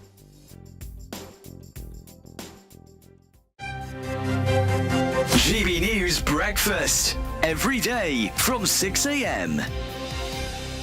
It's a really nice idea to get the public involved, and it's our notes, isn't it? So why shouldn't the public have to say on who's on notes? And it's not just people; it's also places and anything particularly British.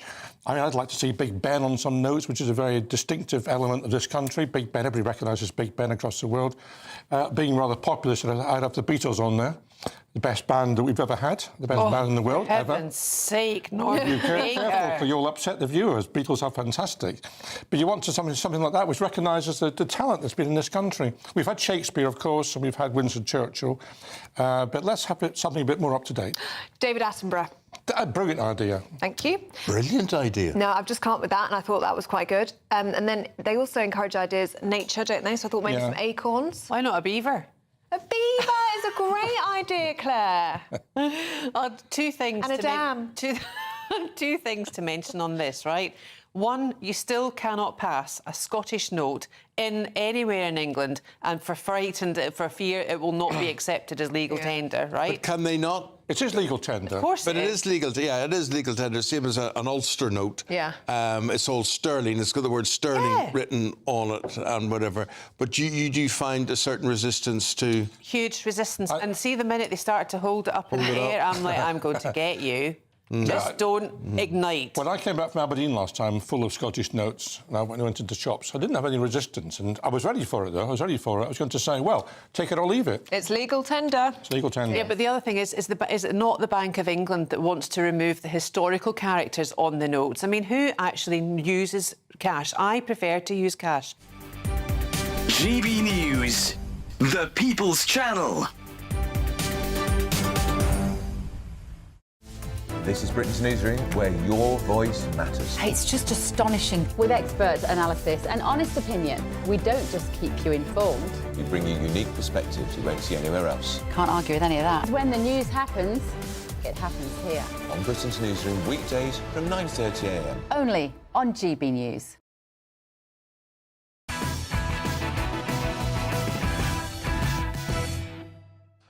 Welcome back. So, we will give you any news out of the White House as and when we get it. The latest that we're hearing is that President Trump and President Zelenskyy have retreated to a different section of the White House to have talks in a different setting. We might be getting some kind of press briefing. We're not entirely sure yet. It looks as though a lot of the European leaders are about to leave, so we will keep you right up to date. But closer to home, well, using things like honey traps and, infiltration to help stop the organised crime gangs coming across the English Channel, that's what the Tony Blair Institute is suggesting. Why is it not already being done? I mean, we did it here at GB News, not calling myself a honey trap, of course, but you get the picture. The new alliance will be modelled on the Five Eyes intelligence agency between Australia, Canada, New Zealand, the UK and the US. The idea, put forward by Tony Blair, genius, Tony Blair, would be to use AI models to generate fake profiles of migrants to gather intelligence on people smuggling operations and to interrupt their plans. This comes just as the government has announced that up to 50 Gazan children travelling with family members will come to Britain in the coming weeks for, they say, medical care. Of course, the concern there is that they'll all claim asylum. It will set a legal precedent, and before you know it, half of Gaza will be in Great Britain. But joining me now is journalist Michael Murphy. Michael, thank you very much. Let's deal with first things first, then. Why on earth isn't what Tony Blair is suggesting already being done? I mean, kind of honey traps, fake AI profiles. It's basic stuff, isn't it? Yeah, I think you raise a good point, Patrick. You know, maybe it was your trip to the migrant camp in Calais last month which inspired them. I think, you know, this speaks to just an insouciance on behalf of the authorities, both on the French side and indeed our own government, in, you know, being dynamic in solving this problem. They seem to be completely out of ideas. And of course, this measure of, you know, trying to intercept smugglers with honey traps and the like may complicate their operations somewhat, may even frustrate their love lives. But I don't think that it's going to be a silver bullet to the problem. It's not going to put a dent in the business model at all. No, I just can't believe how unbelievably thick this is. And the idea that this hasn't already been done should be deeply, deeply concerning. So the implication is, bear in mind the Tony Blair Institute is a remarkably well-connected, politically speaking, organisation and think tank. So they must know that our security services are basically not trying to infiltrate these gangs using these methods. Well, you would presume that that is the case. Yes, I mean this is you know, common practice among law enforcement agencies for a whole raft of crimes, and so it shows that the seriousness with which they're taking immigration is not the same level as you know, maybe drug dealing or other serious crime. I did think that to its credit, the Tony Blair Institute did come up with some sensible suggestions. Some of them were quite broad in the sense of framing this issue as you know, a threat to societal cohesion and national security, and I think that's essential. This isn't just like any other crime. This is devastating our politics, our national social fabric, and so I think that is a step in the right direction. I also think that, you know, getting ahead of these gangs in terms of the technology and the use of AI is also very sensible. But as you've suggested, Patrick, this is quite shocking that this hasn't already been implemented. Well, it's behind the curve. It's behind the curve, and you know, I think seriously, if anyone in positions of authority cared half as much about the invasion of Britain as the vast majority of the British public do, we wouldn't still be here now talking about this stuff. But just on to another point. So countries like Belgium, I believe France as well, have started welcoming Palestinian refugees, Gazan refugees. This is a video of some of them arriving in Belgium. So we appear to be on the cusp of bringing in Gazan children along with their parents for so-called, you know, medical attention here in Britain. The concern, I think, for some people is that when they're here, the second they're here, they'll claim asylum, they'll get asylum, and that will set a legal precedent. And before you know it, we are accepting Gazan refugees. Do you think that's going to happen? I think that's right, Patrick. There's two important points to make about this. The first is that the way our you know, human rights obligations are constituted, especially around the right to family reunification, is that this could very much be a Trojan horse for all of these people's families. And we already know that the way that family is defined is often very loose. And so people could be making rather tendentious claims to arrive in the UK on the back of this. And I think that's the first thing to bear in mind. The second is that refugees from Gaza have not fared well anywhere they've gone. You know, they've destabilized countries, you know, in close proximity to Israel, like Jordan and Lebanon. And they've also proved very difficult to integrate in Nordic countries, Norway and Sweden. And so I think that, you know, based on what we know, on the evidence of the you know, the assimilation rates of these types of refugees, this is going to be very predictable disaster for Britain.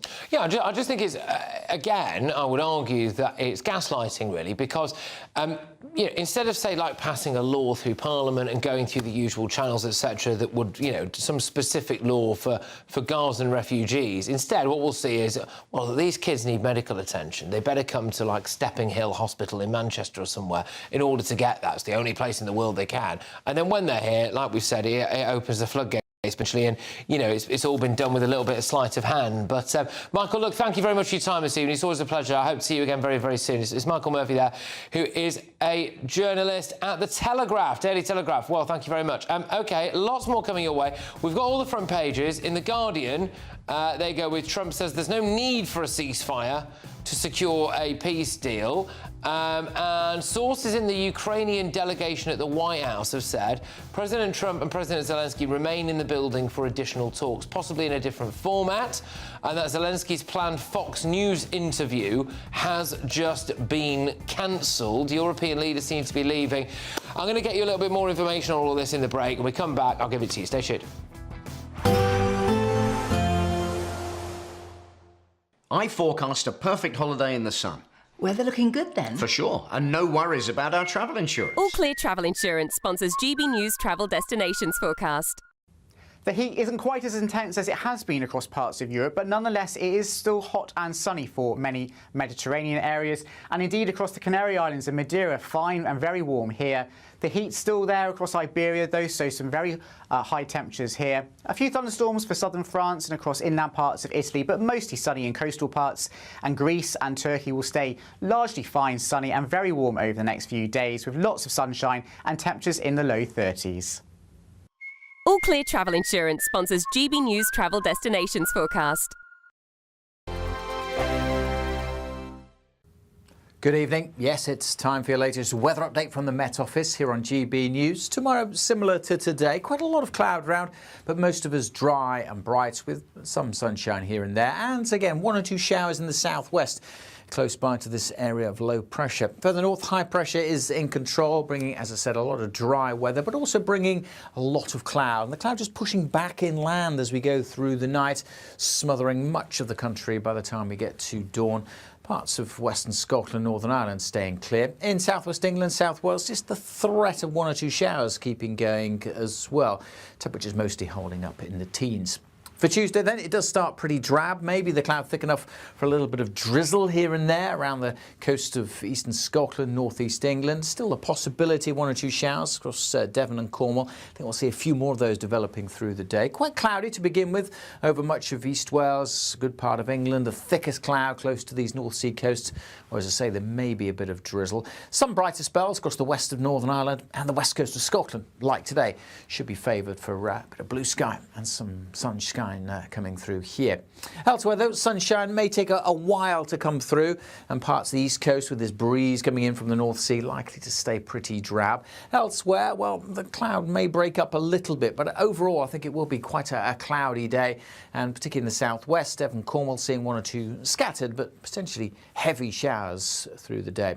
With a bit of brightness, we should see the temperatures climbing into the mid-20s along the south coast of England, but generally feeling quite cool, especially on these North Sea coasts where that breeze will again be present on Wednesday. Again, starting quite cloudy for most, but I'm a bit more optimistic for more in the way of blue sky and a bit more sunshine coming through by Wednesday. A fresher feel though, temperatures not as high, cool on those eastern coasts inland with some sunshine, low 20s.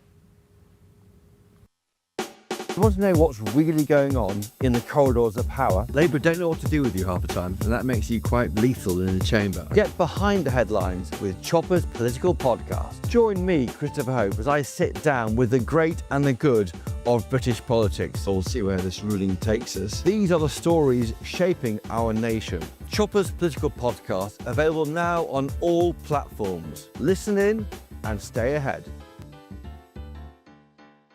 You've read the headlines, you've heard what those in power have to say.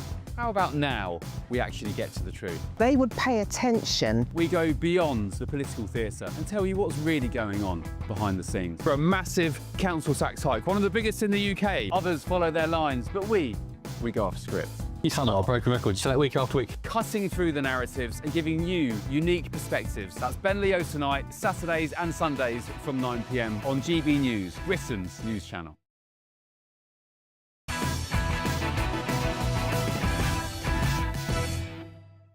Welcome back to Patrick Christys tonight. Let me whiz you through the first of tomorrow's newspaper front pages. The Metro goes for UK's 5,000 fake online pharmacies. Scammers are selling deadly pesticides or animal pills as the real thing. Presumably that doesn't mean as real pesticides or animal. Anyway, the Daily Express. Trump. US will ensure any deal works. President doesn't rule out sending American troops to Ukraine. The picture there is of him shaking hands with Zelenskyy in the Oval Office. US military. This is the Daily Telegraph. US military to protect Ukraine. They also go with the story, Rachel Reeves considers a property tax raid on wealthies to fill a £50 billion hole. The details of this really are quite astonishing. So she would impose a national tax on sales of houses worth more than £500,000. Well, I'm sorry, but that's pretty much any house in London, south of the Watford Gap. It is. Anything with more than 4 bedrooms up north. Yeah. And are we not already paying stamp duty as well? Yeah. Well, I think part of the plan is to potentially abolish stamp duty, but it is... today she was saying it's bats and newts who are stopping the economy growing. I've got news, it's actually her. And if we're so concerned about this 50 billion quid back hole, let's just stop spending some of the money. Yeah, quite. Well, The Guardian goes for Trump. No need for ceasefire to secure a Ukraine peace deal. President changes his mind as allies seek security promises on Washington. The Independent. Zelenskyy. We are ready for talks with Trump and Putin. Ukrainian president signals a willingness for trilateral peace talks. The Daily Mail. It was electric with jeopardy, a chess match with live grenades. That says Quentin Letts, who's one of their, I think, probably their chief columnist, isn't he? He's back. And, oh, gosh, yeah, good. Nadine Dorries is back talking about Lucy Letby. What her old friends told me about the Lucy Letby they knew. Let's go to The Sun. Little and large show on the front page there. After that dressing down, Zelenskyy smartens up for Trump's summit. He also said thank you a lot. Suited, not booted. Good front page, that. Well done. Right, OK. Well, we'll just stick with one of the ones that's covering the Trump story, I suppose. So we might as well go for the Daily Telegraph. This US military to protect Ukraine feels like, Jake, quite a big development. Yeah, and it's one of Europe's key demands, and it's also particularly one of Ukraine's key demands, that any peace deal to be viable, to be realistic, to be a security guarantee for the Ukraine, ultimately had to have the US backstopping it, which we got today from President Trump. There is a proviso, though. It's not quite as clear-cut as the Telegraph would make it, because President Trump was clear today that the first line of protecting peace in Ukraine has to be the European Union. So we're in, if you like, the firing line, but Trump ultimately guarantees the safety. I'm just of it. getting some breaking lines that are coming out now. So the papers are essentially out of date on this stuff. This is happening as we speak. Ukraine has offered a $100 billion weapons deal to obtain US security guarantees. So essentially it looks like Ukraine has agreed to give the US $100 billion and then it will agree to whatever the US wants, pretty much. Reuters is now saying as well, though, that Ukraine's Air Force says that Russian strategic bombers have just taken off and are possibly about to attack Ukraine. So we could be in a situation, again, where we see, Carol, peace talks like this happening. Putin's just got off the phone to Trump, and then Putin bombs the daylights out of Ukraine. But this is the problem with Putin, no matter what kind of deal you agree with him, he's going to go back on. He's got form for this. He does it all the time. He says he's going to do something, then 3 weeks later he does something else. He's not going to keep to a peace deal. He wants all of the Balkans. He wants to recreate the old Soviet Union, and he's going to keep on pushing until he gets it. So whatever is agreed today, tomorrow, next week, he ain't going to stick to it, because he knows what he wants, and he wants the rest of the Baltic states. And he wants, in Ukraine, he wants to keep Crimea, and he even wants territories that they haven't even conquered. That was part of his demands. I mean, he's asking for territories that they haven't fought and won in Ukraine. So I don't trust the guy as far as I can throw him. And Trump will be furious if this happens. Because it's going to make a Charlie of him in front of the whole world if he starts bombing tonight. Well, the latest we're hearing is that the talks in the East Room are concluded with European leaders. So the European leaders are off home, but Zelenskyy is sticking around for a little bit longer. Do you feel like we are on the cusp of history now, Benjamin, that something might actually be agreed and the war might stop? Well, I wish the answer yes, but I think the answer is no. And the deep stress of this situation, which many of those European leaders, all of those European leaders must feel, is that on the one hand, we have Putin, who never sticks to his word. Since Trump became president, the amount of bombs on Ukraine has doubled, OK? Despite the speech about ceasefires, he doesn't have any interest in that. And so, you know, as European leaders walked into the White House, there were missile alerts across Ukraine. He has no interest in stopping.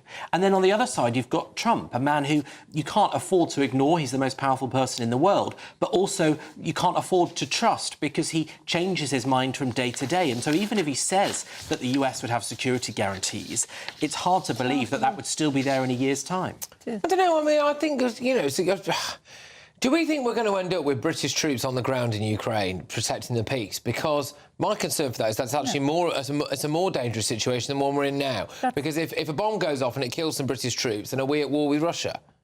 Well, I mean, the Russians have said that they won't tolerate NATO troops being on the ground in Ukraine, so a way has to be found through. I personally think it's quite likely that you might have British troops there in a peacekeeping capacity. It could only be after the war had gone from hot to cold. But I also think where President Trump has made a mistake is he seems to have dropped a lot of the threats he was making around Russian sanctions. Since the war started in Ukraine, India has become one of the biggest oil exporters in the world. In fact, it now exports more than most of the Middle East combined. India has no oil wells. Where are they getting the oil from? And President Trump threatened severe secondary sanctions against India for selling this allegedly Russian oil. After his meeting with President Putin, I actually think it's those threats that brought Putin to the table.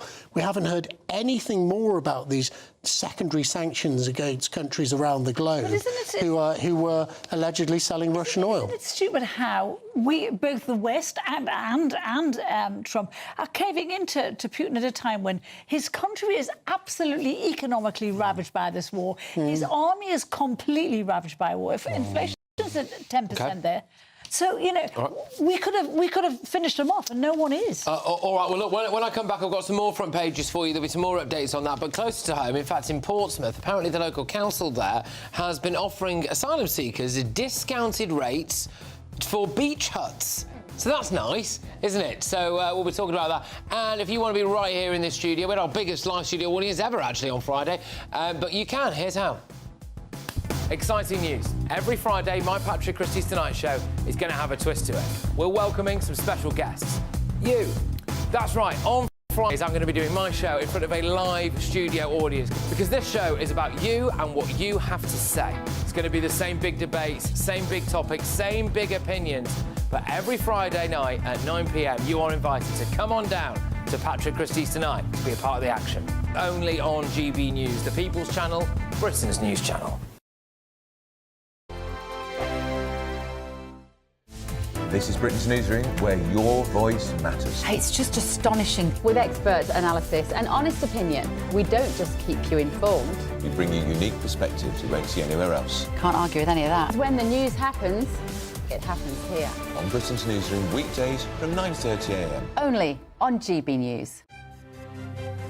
GB News Breakfast. Every day from 6 a.m. In London alone, 80,000 smartphones were stolen just last year. And organised crime groups are also stealing the devices in bulk with violent robberies at phone shops. So Mark White, Mark's our Home and Security editor. He's put together this report and he's been given exclusive access to the flying squad's operation. So let's have a look. We're on board with these officers from South East London as they prepare to rendezvous with the team from the Met's flying squad. Their target, an organised crime group suspected of involvement in a series of violent robberies. The gang's believed to have struck mobile phone shops in more than a dozen different locations, stuffing holdalls full of high-value smartphones in each raid. This is rare access. The flying squad is the Met's elite robbery and kidnap unit, dealing with some of the country's most hardened criminals. Please open the door, it's going in! Inside are the two suspects they're looking for. Speak to him just 2 seconds, all right? You're under arrest for mobile phone shops between March and June 2025. As a drug sniffer dog arrives to help search the property, other officers find what they think is a small packet of drugs thrown from a bedroom window. It's crack cocaine. Well, it's just after 6 a.m. and the two suspects at this address have had a rather rude awakening. Raids are also happening at another dozen addresses around this area. GB News, the People's Channel.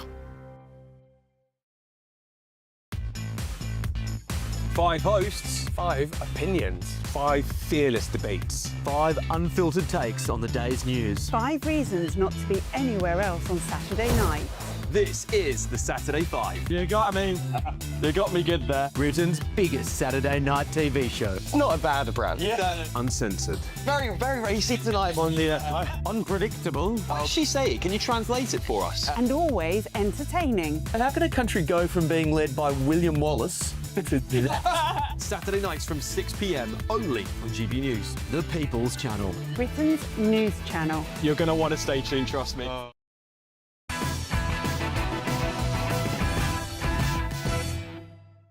OK, welcome back. Let me give you the last 2 newspapers for tomorrow. The Eye, Trump's White House welcome. We can still do a deal with Putin. Just by the way on this, you might notice Zelenskyy's outfit there. I don't know if we might be able to get that video up in a second of that was Zelenskyy when he was being asked about his suit and praised for the fact that he dressed up. It would be great if we could get that in. The Daily Mirror, they go for stalemate. Ukraine peace summit. Trump's security offer to Zelenskyy is rejected by Russia. OK. Ukrainian leader, I am ready for direct talks to end the conflict. Let's deal with what we've spoken about, more of the technical stuff. I mean, so Zelenskyy was praised by the same reporter that criticised him for never wearing a suit. There was a clip of that earlier on, and he did decide to suit up today. I mean, was that significant? I thought it was really patronising of that reporter to draw attention to what he was wearing. It's just stupid. I was very angry. Nothing to do with what he's wearing. These are really serious talks. Who cares what he's wearing? And it just makes him sound and look insignificant, I think, and he's not. And that reporter is the husband of a Republican politician. I can't remember. Well, hang on a minute, I'm sorry, but who presents Good Morning Britain most days? Ed Balls. Yeah, but he's the husband of the Home Secretary, for goodness sake. That's allowed, as long as they're on the left, is it? Well, no, because what's happening here is that they are in... what's the phrase? In stock. What do you mean? In agreement. And I don't know where he's from. I don't think it's a reputable place. And so, it just seemed pretty dubious and planned. Yeah. Not Ed Balls. But also, it was condescending and incredibly arrogant. It was. But do you have the clip of the response? Go on. We've got the clip of Suitgate round 2. President Zelenskyy, you look fabulous in that suit. I said the same thing. Yeah, you look good. I said the same thing. The one that attacked you last time. See, now I remember that. Yeah, I apologize to you. You look wonderful, President Zelenskyy. In the same suit. You see, I changed. You are not. I thought that was a pretty good comeback. So you know why he doesn't wear a suit, which I think is quite interesting, is he only has combat fatigues in his wardrobe and he has one blazer. And he said to the Ukrainian people, I will keep that blazer in my wardrobe to think about better times to come. And he made a pledge to his own people that he wouldn't put a suit on until the war was over. Now, of course, he did that suit he's wearing. He actually had it made for the Pope's funeral. So he wore that suit for the Pope's funeral, and he obviously had to get it out of the wardrobe today to meet President Putin. But I do think it's really unfortunate, because Churchill, of course, addressed Congress and was praised by Congress for he had a boiler suit that he wore all through the Second World War that he designed himself, and he was praised by Congress for living the struggle of the British people every single day by wearing this boiler suit. Go forward now. Apparently, Zelenskyy has to put his funeral suit on to meet President Trump. I do think it's unfortunate. didn't you? I mean, I thought they were doing it to take the mickey out of him, which don't. No, I think what I want to know is... I think what it was is that there was been a bit of a sense that Zelensky's been turning up, tipping up around the world and treating the world like it's an Amazon shopping department for weapons. No, that's not... And that he's been... The real question is, does President Trump... ...times in charge of... Does President Trump only own one tie? Because he always seems to be wearing that red tie. Possibly, yes. Anyway, we've just about got time for this. A music festival in South London was forced to shut down early because of a stampede of people forcing their way in without a ticket.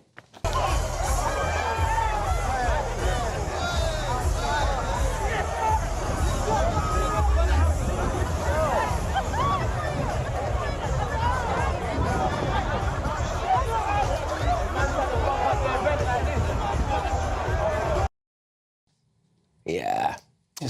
Spend all that money keeping people out of music festivals. Can't keep them out of Britain, though, can we, Patrick? Oh, well, there we go. There we go. OK. People trying to leave in a way. Was it? I doubt that very much. Having been to one, it was fantastic. All right, guys, well, look, thank you very, very much. We've got another hour for you, of course. We're going to be analysing all of tomorrow's newspaper front pages. We'll give you any of the latest live stuff from the White House as well. There is some activity in the press room in the White House. Not entirely sure whether or not we're going to get some of President Trump and Zelensky. Maybe we will. We'll keep you up to date on all of that, so don't go anywhere. Next is Patrick Christys' Night Late Edition.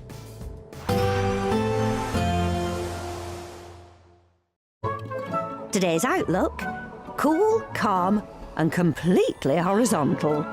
Boxed aircon sponsors the weather on GB News. Good evening. Yes, it's time for your latest weather update from the Met Office here on GB News. Tomorrow, similar to today, quite a lot of cloud around, but most of us dry and bright with some sunshine here and there. And again, one or two showers in the southwest, close by to this area of low pressure. Further north, high pressure is in control, bringing, as I said, a lot of dry weather, but also bringing a lot of cloud. And the cloud just pushing back inland as we go through the night, smothering much of the country by the time we get to dawn. Parts of western Scotland, Northern Ireland staying clear. In southwest England, South Wales, just the threat of one or two showers keeping going as well.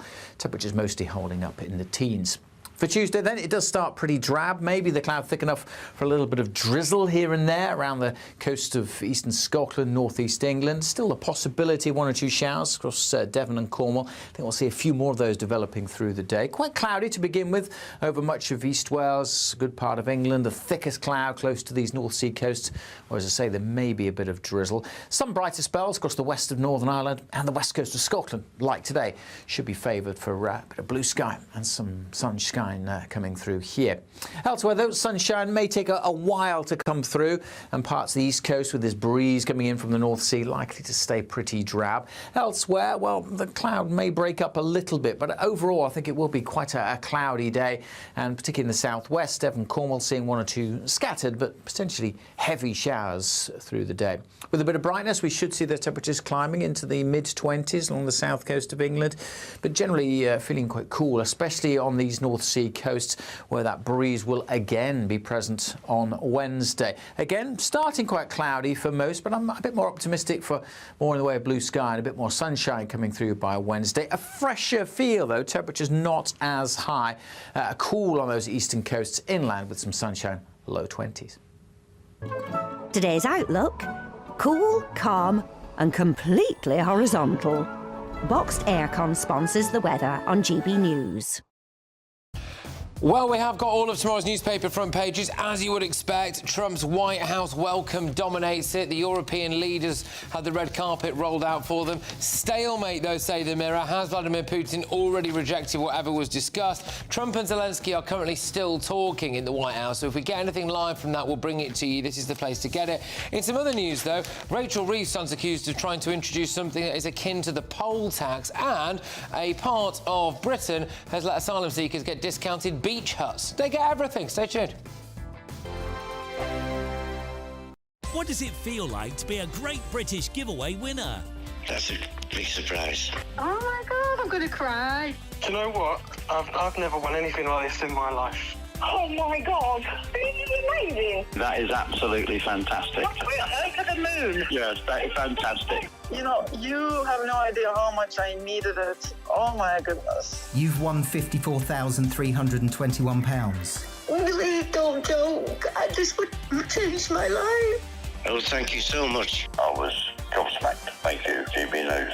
I'd say don't hesitate, do it. If you're not in it, you've got no chance of winning it. Thank you.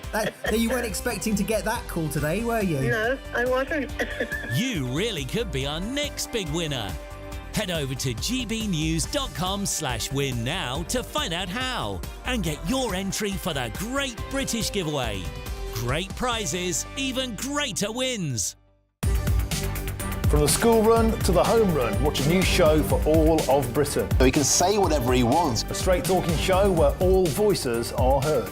And, you know, when are we going to stop talking about smashing the gangs and actually do it? With the stories that matter from every part of our country. There's a bit of a crash landing there for your Chancellor. Bold, fearless and standing up for you. That's me, Martin Daubney, 3 p.m. till 6 p.m, weekdays, here only on GB News. The People's Channel, Britain's news channel. This is Britain's Newsroom, where your voice matters. It's just astonishing. With expert analysis and honest opinion, we don't just keep you informed. We bring you unique perspectives you won't see anywhere else. Can't argue with any of that. When the news happens, it happens here. On Britain's Newsroom, weekdays from 9:30 a.m. Only on GB News. Westminster's full of talk, but out here, it's the real world. Am I allowed to talk now? No, that's it. This is where it matters, real people and real lives. That's what politics is all about. In fact, has Trump made a good start? No. Straight answers, no spin, and just a couple of pints. How many fingers have I got up? About 10. So join me for Lee Anderson's Real World every Friday at 7 p.m, only on GB News. The People's Channel, Britain's news channel.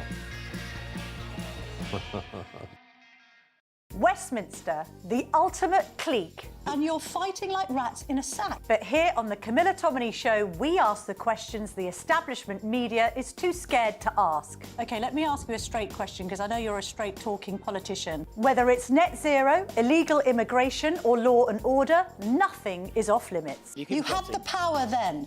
Yeah, as I and say, now you've lost it. That's the Camilla Tominey Show, a politics show that's fearless. But no, let me finish my question if you don't mind, because it is my show. Sundays at 9:30, only on GB News, the People's Channel, Britain's news channel.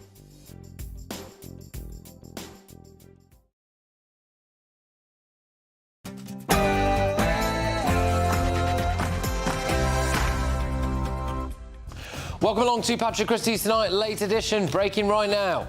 I know the president, I know myself, and I believe Vladimir Putin wants to see it ended. Well, President Trump has said that President Putin has agreed to security guarantees for Ukraine. So there we are. And those guarantees are being negotiated as we speak. President Trump has also issued some border advice to Sir Keir Starmer. In 90 days, Mr. President, we didn't have 0 in 3 months. Not one person came in illegally. We'll be taking you live to the United States and to Ukraine for all of the latest. There was also time for a little joke. You look fabulous in that suit. I said the same thing. Yeah, you look good. I said the same thing. The one that attacked you last time. Well, there we go. After that dressing down, suited, not booted. There you are. That's made the Sun's front page. Meanwhile, back to matters closer to us at home. Working people. Working people. Working people. Working people. More money in the pockets of working people. Get ready for the latest instalment of The Politics of Envy. Rachel Reeves is working on plans for what they... Right, get this. A mansion tax. Any property over 500 grand, by the way. Do you live in a mansion? It turns out you live in a mansion, doesn't it? But there we go. Anyway, basically, it's just going to absolutely clobber anyone who has anything that resembles even a shanty in the south of England. And finally...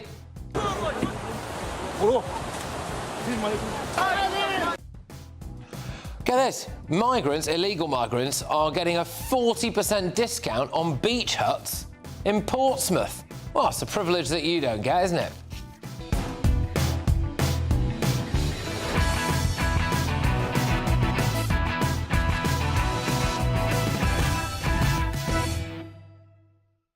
Joining us this evening, we've got broadcasting royalty Christo Fufas, we've got journalist Benjamin Butterworth and GB News contributor and comedian Leo Kearse. But let's get those headlines with Sam Francis.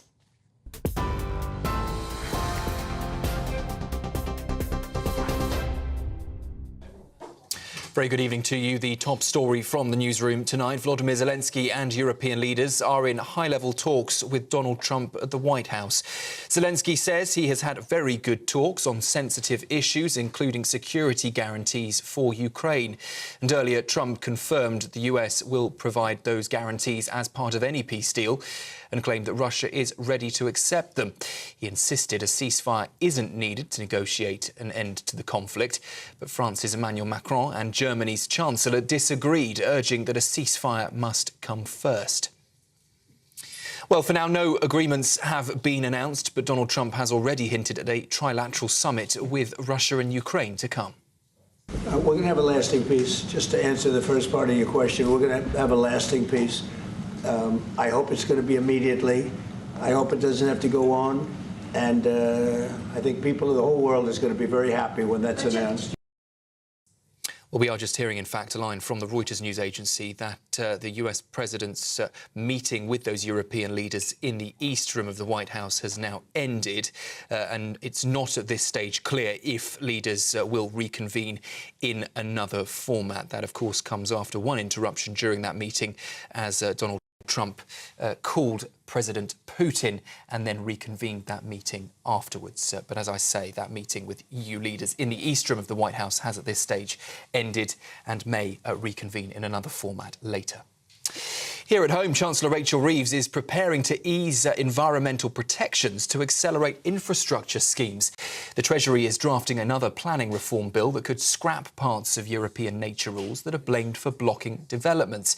Ms Reeves says the changes are essential to drive growth and raise living standards, repeating her criticism of bats and newts as economic obstacles. 100 NHS diagnostic centres in England are now open 12 hours a day, 7 days a week.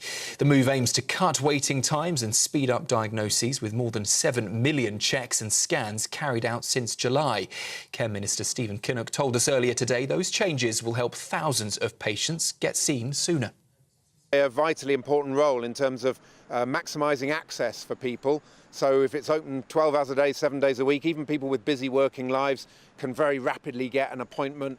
They have the whole spectrum of diagnostics, from MRI scans to CAT scans to X-rays, and it's going to really help because they're embedded in communities. They're in your local shopping centre, maybe in your local university. That's the news on GB News. Do join us again from the newsroom 9:30 tomorrow morning. For now, though, let's get more from Patrick.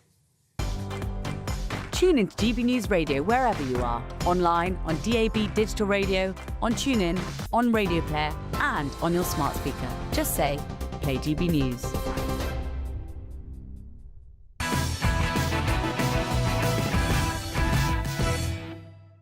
Welcome along to Late Edition. Let's get stuck straight into Tuesday's newspaper front pages. The Metro. UK's 5,000 fake online pharmacies. Apparently people have been buying things from fake pharmacies, and actually what they've been buying is things like pesticides or animal pills. So there we go. The Daily Express. Trump. US will ensure any deal works. He said that he will ensure a deal to stop the slaughter. The US president greeted Volodymyr Zelenskyy and insisted the war is going to end. A picture of them shaking hands.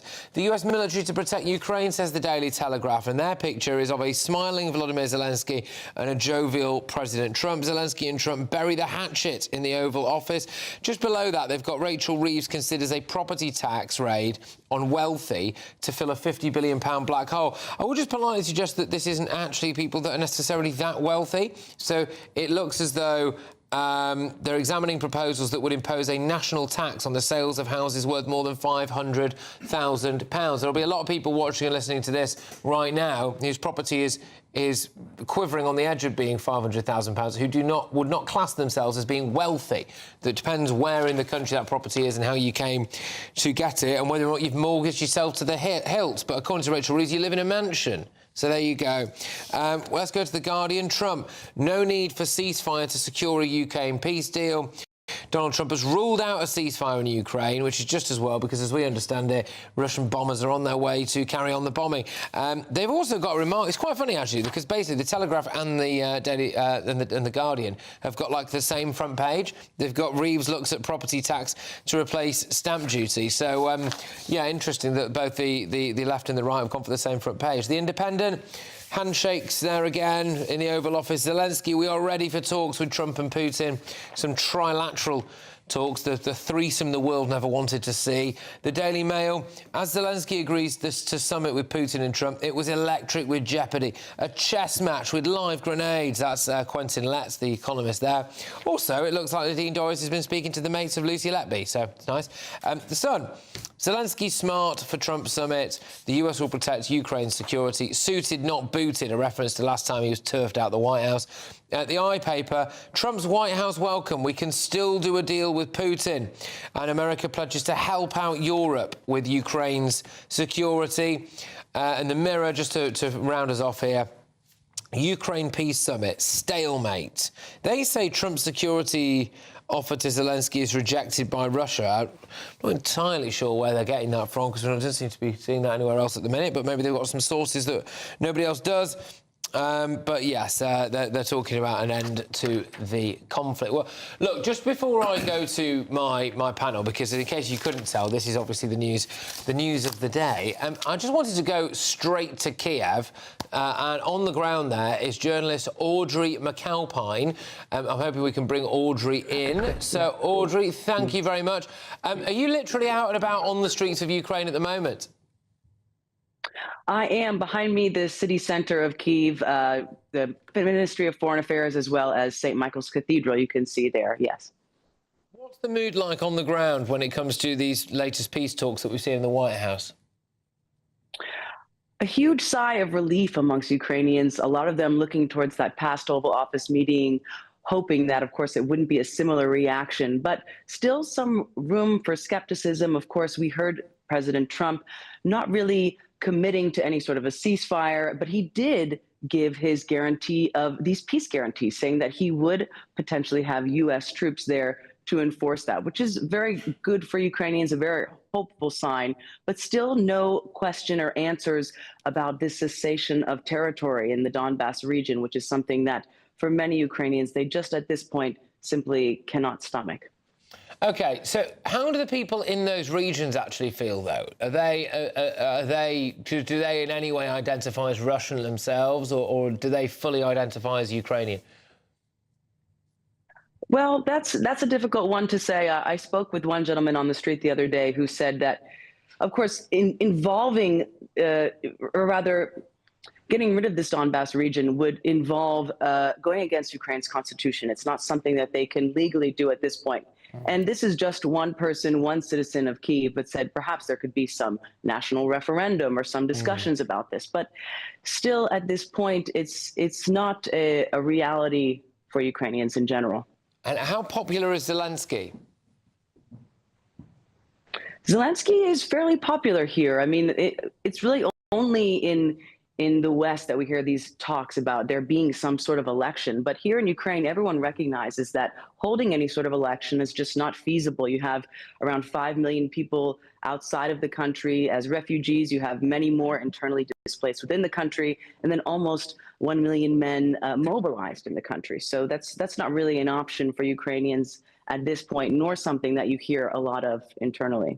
OK, all right. So, and just to say as well, what's been the latest in terms of Russian advancements? What is the actual state of play at the moment with the war? Well, just this morning, General Syrsky did announce that there was a new offensive being launched in the Zaporizhia region in the south of the country. And then just last week, we saw some larger gains in Ukraine's Donbass region, but those have been widely cut off. So we are seeing small incremental gains from the Russians mounting over the past few months, probably the largest since last November. But when you put these in the larger perspective of the war, they're fairly small. And the casualties that they're taking on to make these gains, you're looking at around 40,000 men in June alone to take a piece of land around, 8% the size of Beijing. So they are making advances, but they're fairly slow. Yeah. OK. Audrey, thank you very, very much. And please do stay safe as well. They're out on the streets of Kiev for us. Audrey McAlpine there, thank you so much. Take care. Right, I've just got some breaking lines here that I would like to bring you, and then I will finally get to my panel. Sorry for taking so long, but it's the news, I suppose. This is from President Trump on his Truth Social. It says this: I had a good meeting with distinguished guests, and then he lists all of the guests, which I won't do. During the meeting, we discussed security guarantees for Ukraine, which guarantees would be provided by the various European countries with the coordination with the United States of America. Everyone is very happy about the possibility of peace for Russia/Ukraine. At the conclusion of the meetings, I called President Putin and began the arrangements for a meeting at a location to be determined between President Putin and President Zelenskyy. After that meeting takes place, we will have a trilateral, which would be the two presidents plus myself. Again, this was a very good early step for a war that has been going on for almost 4 years. Right, OK, so that's the latest. Leo, I'll bring you in first.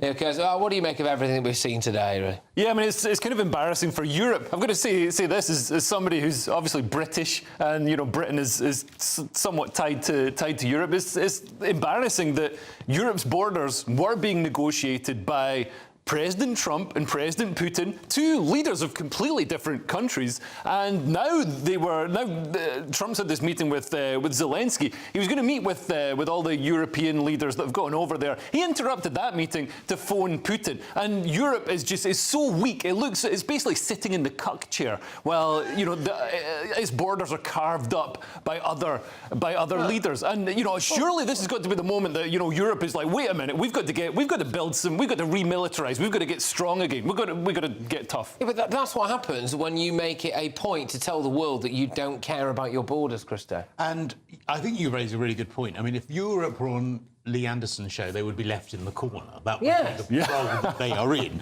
And, you know, it's interesting that now there is some backbone to this deal once Trump has said that there will be involvement from the US to protect Ukraine, because Europe were before scrambling around trying to work out how this would work. Now, the real devil will be in the detail about what parts of Ukraine will now need to be given up and given to Putin, because Putin wants parts of the Donetsk region, understandably, that aren't... I get that, but just going to be really controversial to people at home. I'm just asking the question, does Ukraine have a right to be bothered about that? Because, you know, ultimately, if they say, oh, no, sorry, we're not going to set that bit of land... It's not about Ukraine. I don't think it's about Ukraine.